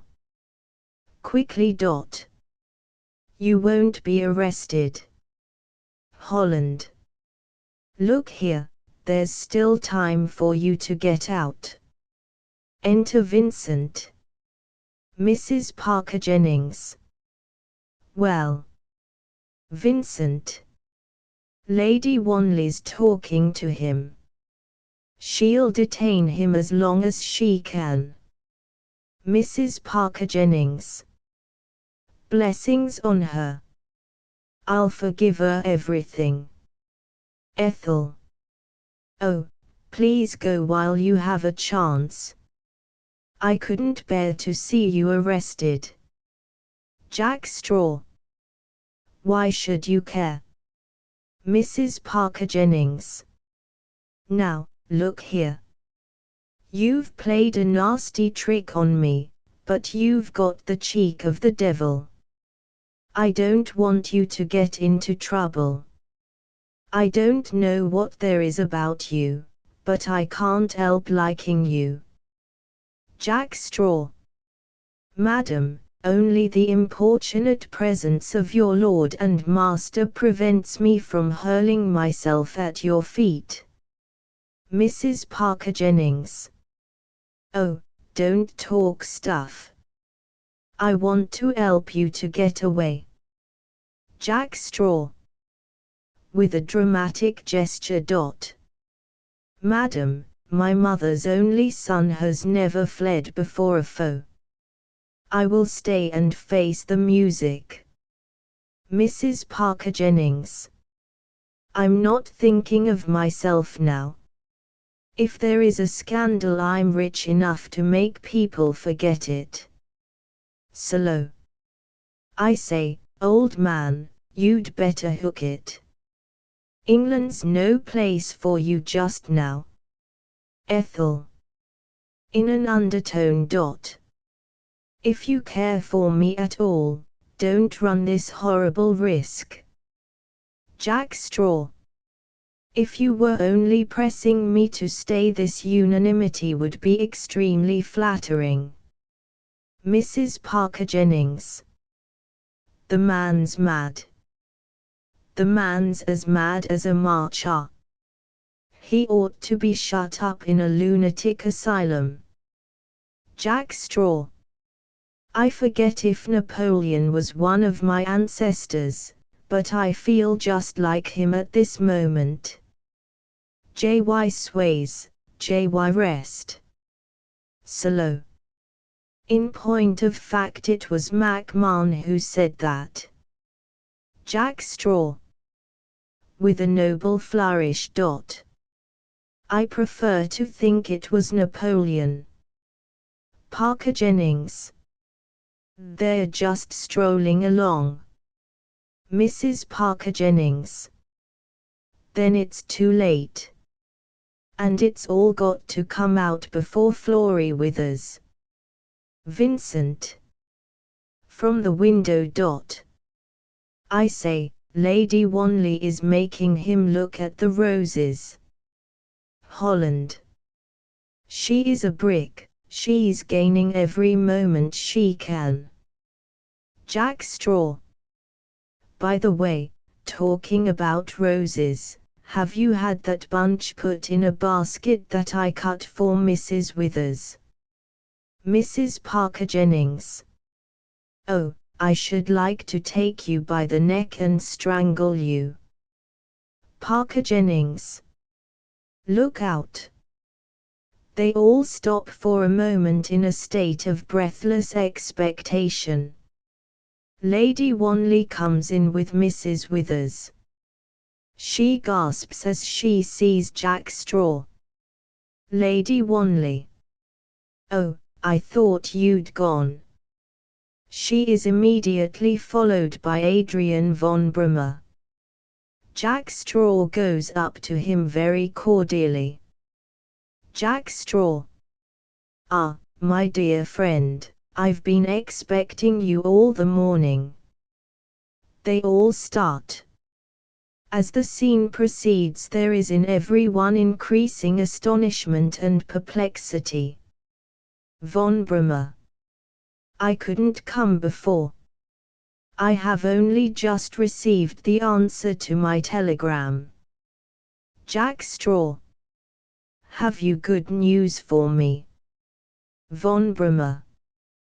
The best. The Emperor agrees to all your wishes. Jack Straw. Bless his old head.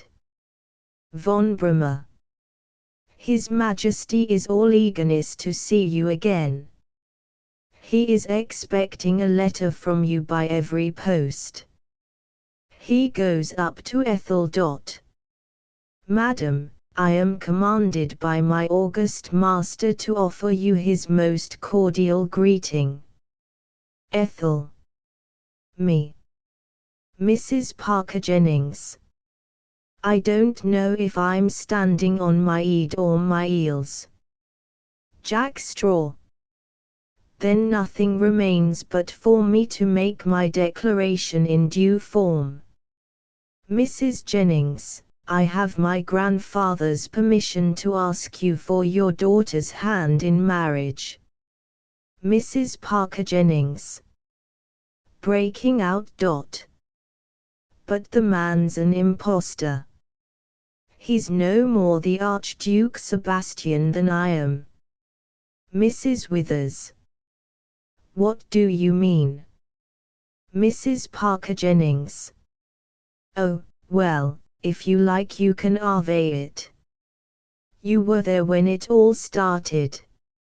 I suppose I got out the wrong side of bed that morning, and when Mrs. Thingamazig, the vicar's wife, come up to me at the Grand Babylon Hotel, I snubbed her. I've been very sorry for it since, and I've been punished for it.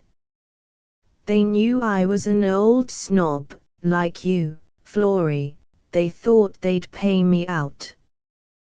They got one of the waiters from the hotel to dress up like a gentleman, and they introduced him as the Archduke Sebastian. Mrs. Withers. Pointing to Jack Straw.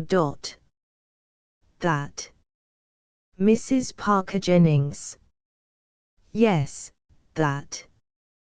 He's a waiter, that's what he is. And for the last week I've been making a perfect fool of myself over him. Von Brummer. Much mystified. But, I don't understand. I've known the Archduke Sebastian since he was born. Holland. You're mistaken. This person and I were in America together. I lived with him for 2 years. I don't know his real name, but he passes under that of Jack Straw. Von Brummer. But what you say is absurd. I know him as well as my own son. Mrs. Parker Jennings. Do you mean to say he really is an archduke? Von Brummer. Of course he is.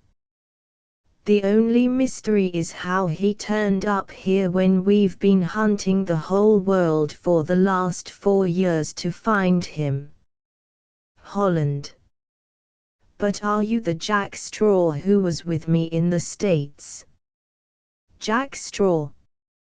Yes. Lady Wanley. And are you the waiter of the Grand Babylon Hotel? Jack Straw. Yes. Mrs. Parker Jennings. And are you the Archduke Sebastian of Pomerania? Jack Straw. Yes. Solo. Well, I'm jiggered. Jack Straw. Perhaps you will allow me to explain. 4 years ago I fell desperately in love with a lady whose speciality it was to kick higher than anyone else in the world. She could kick a man's tall hat off his head with such grace that I asked her to marry me. My grandfather refused to consent, and the lady was hurried over the frontier. With a glance at Ethel. I was a romantic dog myself in those days, and I followed her, only to find that she had already 3 more or less lawful husbands. The sight of them, and the conviction that her peculiar talent would not greatly add to the felicity of domestic life, cured me of my passion. But the world did seem a bit hollow and empty, and I thought I'd see how it looked from the point of view of a man who had nothing but his wits to live on. After trying it, I tell you frankly that I much prefer living on the revenues which rise from the strength of arm of my ancestors. When you saw me at the Grand Babylon Hotel I was preparing to return to the bosom of my family, but I saw this young lady, and the chance offering, decided to come down here. It was not unnatural that when I was asked to assume a grandiloquent name I should assume my own. Yesterday, when I met Count von Brummer, I begged him to wire to the Emperor, asking for his consent to my marriage with Miss Ethel Jennings. Von Brummer. I have only to add that the Emperor, delighted with the prospect of seeing once more his favorite grandson, has gladly given his consent. Mrs. Parker Jennings. And when I think of all the things I've called you these last few hours. Jack Straw. They went in at the ear of a waiter, madam, and slipped out at that of an archduke. He goes up to Ethel. Jack Straw. And now it only rests with you to give peace to an aged emperor, satisfaction to 81 archdukes, and happiness to your unworthy servant. Ethel. I am engaged to be married to Lord Salo. Mrs. Parker Jennings. What? I know nothing about this. Jack Straw. I knew our mamma wouldn't be pleased. Ethel. The fact remains. Jack Straw. Going to Salo. Now, my dear friend, you've got the chance of a lifetime. It's quite clear to me that there's only one course open to you. Take the center of the stage and renounce the lady with all the moving expressions you can think of. Solo. Look here, old man, I don't think I quite like the way you keep on pulling my leg. Jack Straw. Put a little dignity into it, man. Solo. I may be a blithering ass, but I can see without your telling me that Ethel wouldn't have had me at any price if she hadn't wanted to score off you. Jack Straw. Oh, how some men throw away their chances. Strike the pathetic note, old man, or you're done. When you've finished there oughtn't he to be a dry eye in the place. Solo. Well, the fact is, it had entirely slipped my memory at the moment, but I had a letter this morning from the lady's solicitor to remind me. I happen to be engaged to a young woman who can kick a man's topper off too. Jack Straw. By Jove, I wonder if it's the same one. Ethel. Why didn't you tell me? Solo. Well, you know, it was a bit awkward when you, Jack Straw. Threw yourself at his head. Ethel. To Jack Straw with a smile. I ought to be very angry with you. You've laughed at me all the time. I don't believe you'll ever take me seriously. If I really were the romantic creature you say I am, I'd be very dignified and refuse to have anything to do with you at all. Jack Straw. But like all women you're very sensible at heart, and you'll do nothing of the kind. Ethel. It's not because I'm sensible, but because I suppose you were quite right in what you said just now. Jack Straw. Bless you. I'd throw myself down on the floor and implore you to walk on me, only I'm convinced you'd take me at my word. Mrs. Parker Jennings. With enormous satisfaction. I knew he was an archduke all the time. You can't deceive a mother. Jack Straw. With a start. There's one thing I must break to you at once. Pomerania is in some ways still a barbarous country. We have a dreadful law that when a member of the royal family marries a foreigner not of royal blood, his wife's relations are prohibited from entering it. Mrs. Parker Jennings. I should like to see anyone prohibit me from going to see my own daughter. Jack Straw. My dear lady, it grieves me infinitely to say it, but no sooner had you crossed our frontier than you would be instantly beheaded. Mrs. Parker Jennings. Truly, sir, a barbarous country. The end. Typographical errors corrected by the text transcriber. I'm so glad that I know you better now equals. I'm so glad that I know you better now. PG 70.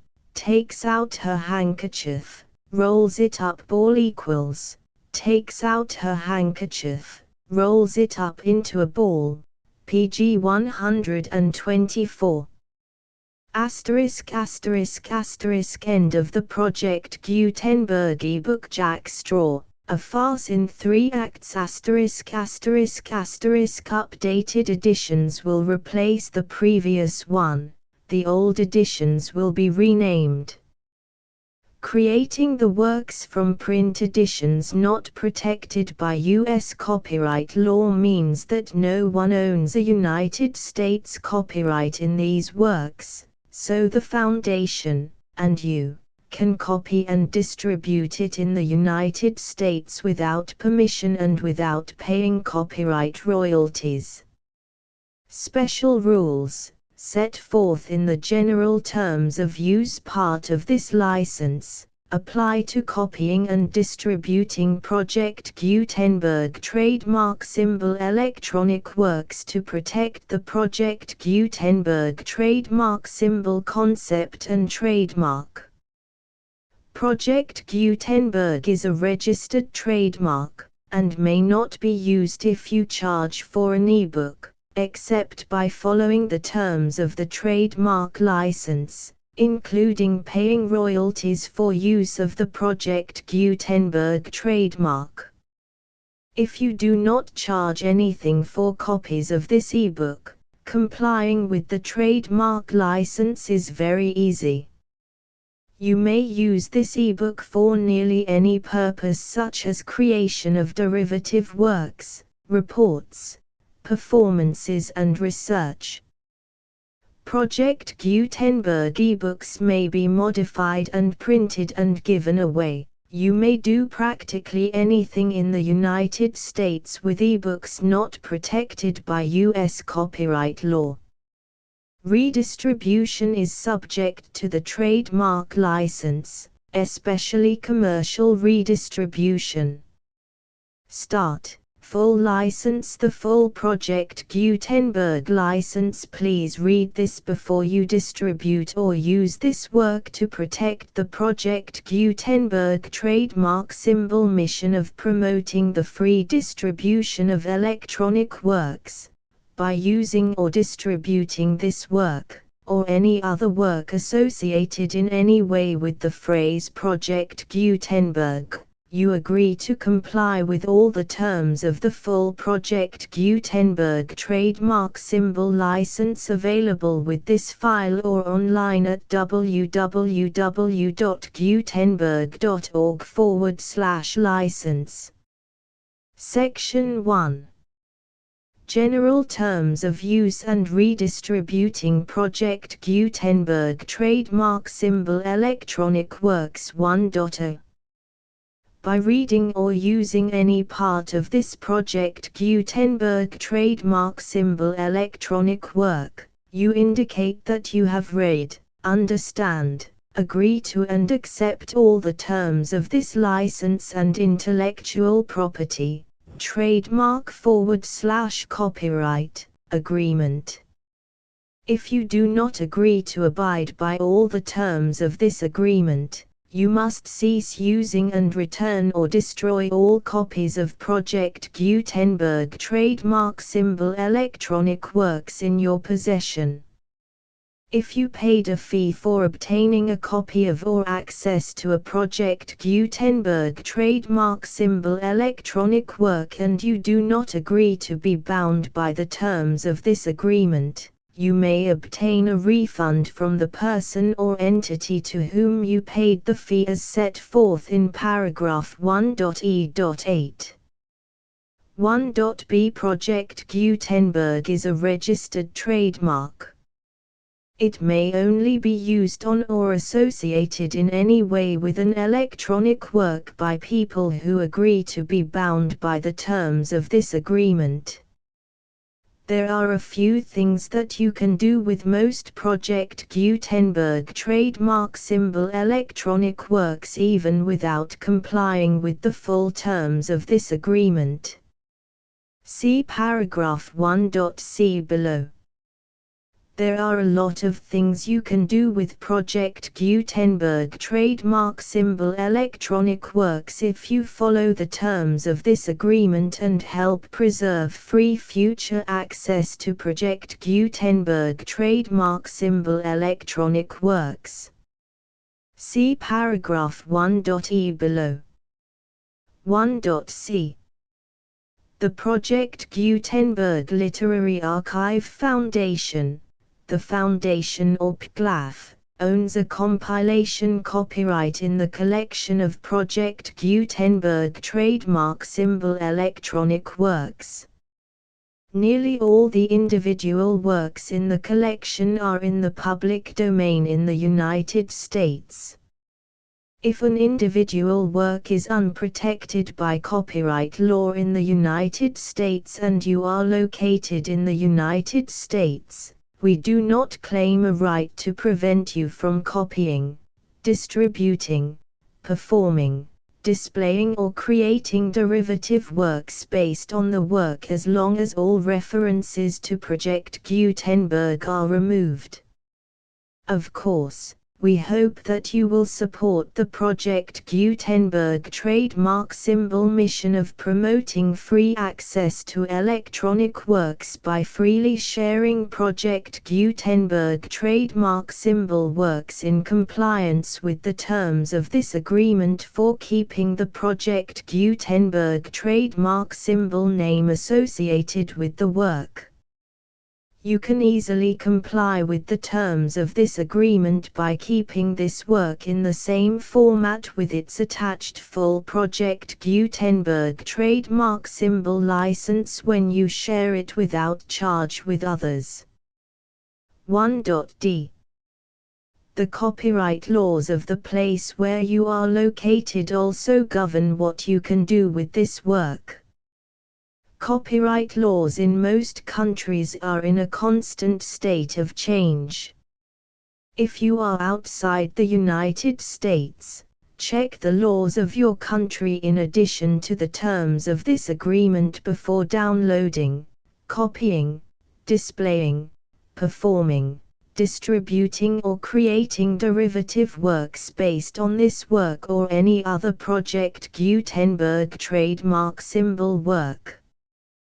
The Foundation makes no representations concerning the copyright status of any work in any country other than the United States. 1.e Unless you have removed all references to Project Gutenberg, 1.e.1. The following sentence, with active links to, or other immediate access to, the full Project Gutenberg trademark symbol license must appear prominently whenever any copy of a Project Gutenberg trademark symbol work, any work on which the phrase Project Gutenberg appears, or with which the phrase Project Gutenberg is associated, is accessed, displayed, performed, viewed, copied or distributed. This ebook is for the use of anyone anywhere in the United States and most other parts of the world at no cost and with almost no restrictions whatsoever. You may copy it, give it away or reuse it under the terms of the Project Gutenberg license included with this ebook or online at www.gutenberg.org. If you are not located in the United States, you will have to check the laws of the country where you are located before using this ebook. 1.e.2. If an individual Project Gutenberg trademark symbol electronic work is derived from texts not protected by U.S. copyright law, does not contain a notice indicating that it is posted with permission of the copyright holder, the work can be copied and distributed to anyone in the United States without paying any fees or charges. If you are redistributing or providing access to a work with the phrase Project Gutenberg associated with or appearing on the work, you must comply either with the requirements of paragraphs 1.e.1 through 1.e.7 or obtain permission for the use of the work and the Project Gutenberg trademark symbol trademark as set forth in paragraphs 1.e.8 or 1.e.9. 1.e.3. If an individual Project Gutenberg trademark symbol electronic work is posted with the permission of the copyright holder, your use and distribution must comply with both paragraphs 1.e.1 through 1.e.7 and any additional terms imposed by the copyright holder. Additional terms will be linked to the Project Gutenberg trademark symbol license for all works posted with the permission of the copyright holder found at the beginning of this work. 1.e.4 Do not unlink or detach or remove the full Project Gutenberg trademark symbol license terms from this work, or any files containing a part of this work or any other work associated with Project Gutenberg trademark symbol.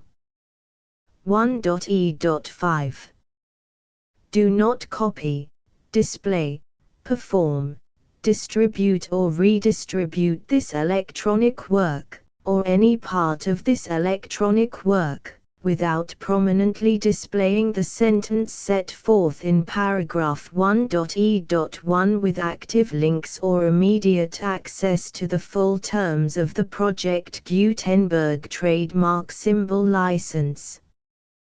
1.e.6 You may convert to and distribute this work in any binary, compressed, marked up, non-proprietary or proprietary form, including any word processing or hypertext form. However, if you provide access to or distribute copies of a Project Gutenberg trademark symbol work in a format other than plain vanilla ASCII or other format used in the official version posted on the official Project Gutenberg trademark symbol website, www.gutenberg.org, you must, at no additional cost, fee or expense to the user, provide a copy, a means of exporting a copy, or a means of obtaining a copy upon request, of the work in its original plain vanilla ASCII or other form. Any alternate format must include the full Project Gutenberg trademark symbol license as specified in paragraph 1.e.1. 1.e.7 Do not charge a fee for access to, viewing, displaying, performing, copying or distributing any Project Gutenberg trademark symbol works unless you comply with paragraph 1.e.8 or 1.e.9. 1.e.8 You may charge a reasonable fee for copies of or providing access to or distributing Project Gutenberg trademark symbol electronic works provided that you pay a royalty fee of 20% of the gross profits you derive from the use of Project Gutenberg trademark symbol works calculated using the method you already use to calculate your applicable taxes. The fee is owed to the owner of the Project Gutenberg trademark symbol trademark, but he has agreed to donate royalties under this paragraph to the Project Gutenberg Literary Archive Foundation.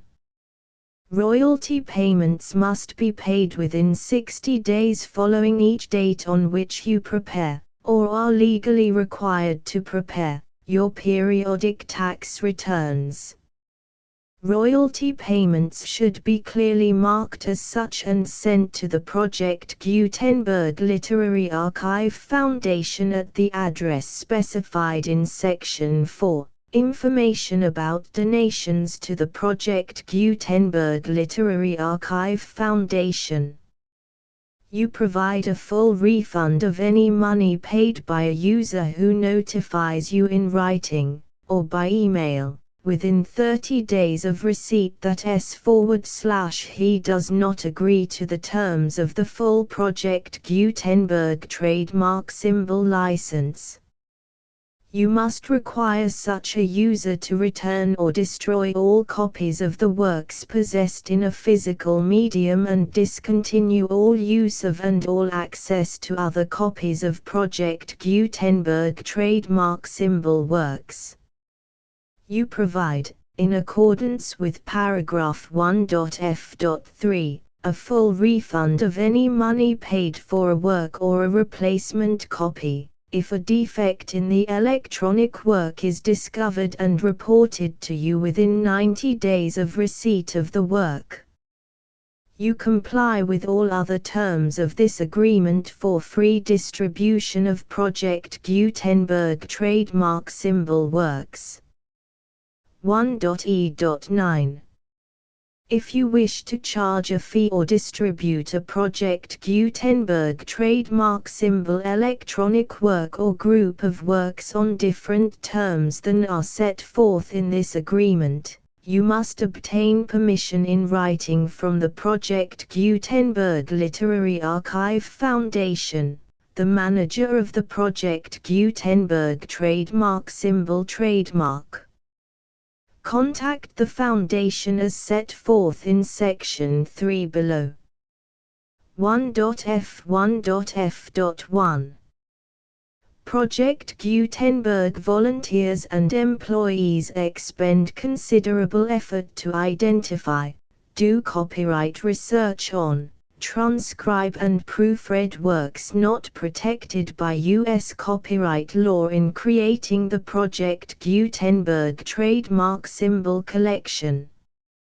Despite these efforts, Project Gutenberg trademark symbol electronic works, and the medium on which they may be stored, may contain defects such as, but not limited to, incomplete, inaccurate or corrupt data, transcription errors, a copyright or other intellectual property infringement, a defective or damaged disk or other medium, a computer virus, or computer codes that damage or cannot be read by your equipment.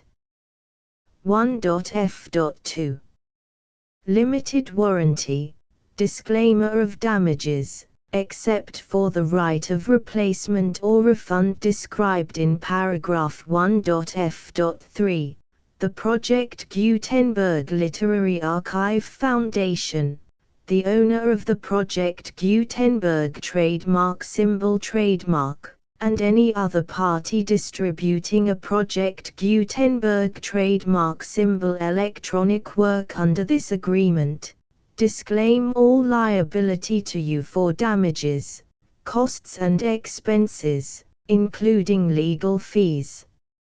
You agree that you have no remedies for negligence, strict liability, breach of warranty or breach of contract except those provided in paragraph 1.f.3.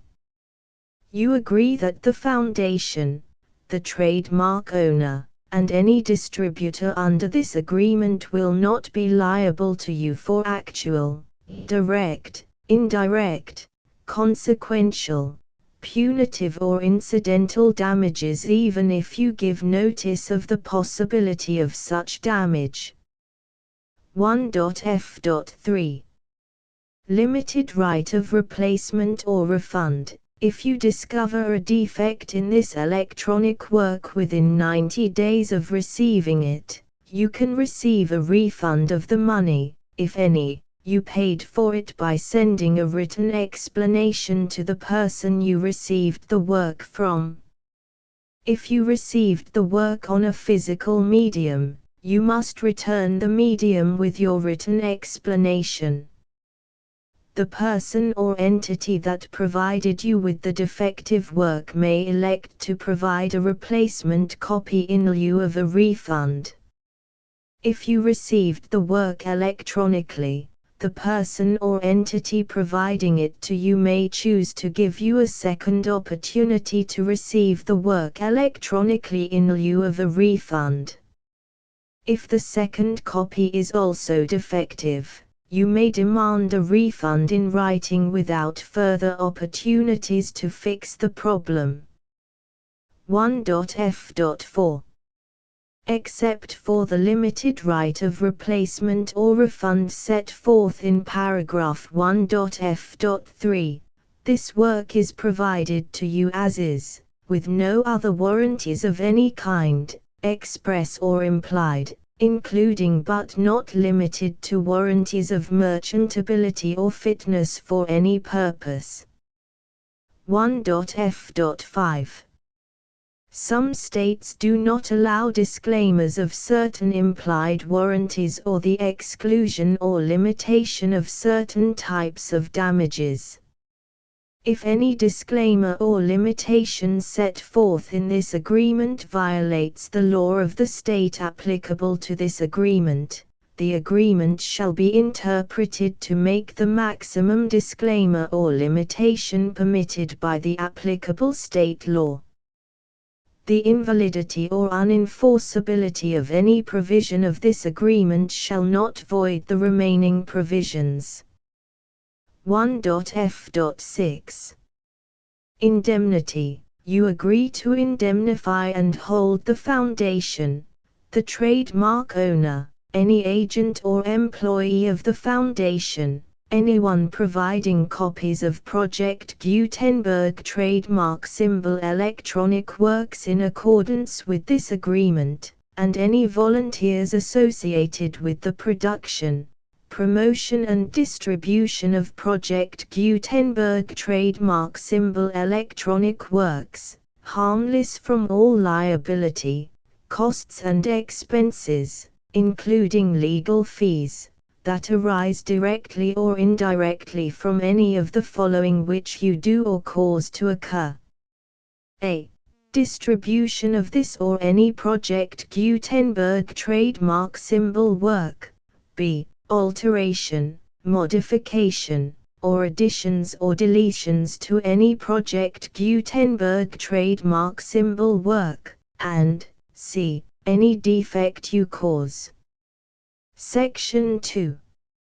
Information about the mission of Project Gutenberg trademark symbol. Project Gutenberg trademark symbol is synonymous with the free distribution of electronic works in formats readable by the widest variety of computers, including obsolete, old, middle-aged and new computers. It exists because of the efforts of hundreds of volunteers and donations from people in all walks of life. Volunteers and financial support to provide volunteers with the assistance they need are critical to reaching Project Gutenberg trademark symbol's goals and ensuring that the Project Gutenberg trademark symbol collection will remain freely available for generations to come. In 2001, the Project Gutenberg Literary Archive Foundation was created to provide a secure and permanent future for Project Gutenberg trademark symbol and future generations. To learn more about the Project Gutenberg Literary Archive Foundation and how your efforts and donations can help, see sections 3 and 4 and the Foundation information page at www.gutenberg.org. Section 3. Information about the Project Gutenberg Literary Archive Foundation. The Project Gutenberg Literary Archive Foundation is a non-profit 501(c)(3) educational corporation organized under the laws of the state of Mississippi and granted tax-exempt status by the Internal Revenue Service. The Foundation's IN or Federal Tax Identification Number is 64-6221541. Contributions to the Project Gutenberg Literary Archive Foundation are tax-deductible to the full extent permitted by U.S. federal laws and your state's laws. The Foundation's business office is located at 809 North 1500 West, Salt Lake City, UT 84116. 801-596-1887. Email contact links and up-to-date contact information can be found at the Foundation's website and official page at www.gutenberg.org/contact section 4. Information about donations to the Project Gutenberg Literary Archive Foundation. Project Gutenberg trademark symbol depends upon and cannot survive without widespread public support and donations to carry out its mission of increasing the number of public domain and licensed works that can be freely distributed in machine-readable form accessible by the widest array of equipment, including outdated equipment.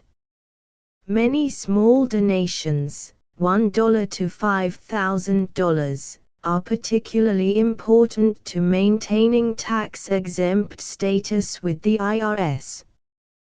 The Foundation is committed to complying with the laws regulating charities and charitable donations in all 50 states of the United States.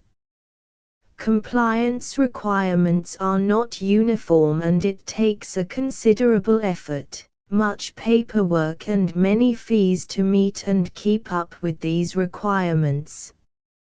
We do not solicit donations in locations where we have not received written confirmation of compliance.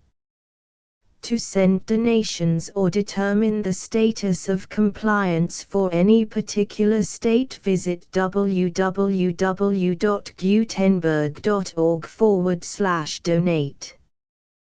While we cannot and do not solicit contributions from states where we have not met the solicitation requirements, we know of no prohibition against accepting unsolicited donations from donors in such states who approach us with offers to donate. International donations are gratefully accepted, but we cannot make any statements concerning tax treatment of donations received from outside the United States. U.S. laws alone swamp our small staff. Please check the Project Gutenberg web pages for current donation methods and addresses. Donations are accepted in a number of other ways, including checks, online payments and credit card donations. To donate, please visit www.gutenberg.org/donate. Section 5. General information about Project Gutenberg trademark symbol. Electronic Works. Professor Michael S. Hart was the originator of the Project Gutenberg trademark symbol concept of a library of electronic works that could be freely shared with anyone. For 40 years, he produced and distributed Project Gutenberg trademark symbol ebooks with only a loose network of volunteer support. Project Gutenberg trademark symbol ebooks are often created from several printed editions, all of which are confirmed as not protected by copyright in the US unless a copyright notice is included. Thus, we do not necessarily keep ebooks in compliance with any particular paper edition. Most people start at our website, which has the main PG search facility, www.gutenberg.org. This website includes information about Project Gutenberg trademark symbol, including how to make donations to the Project Gutenberg Literary Archive Foundation, how to help produce our new ebooks, and how to subscribe to our email newsletter to hear about new ebooks.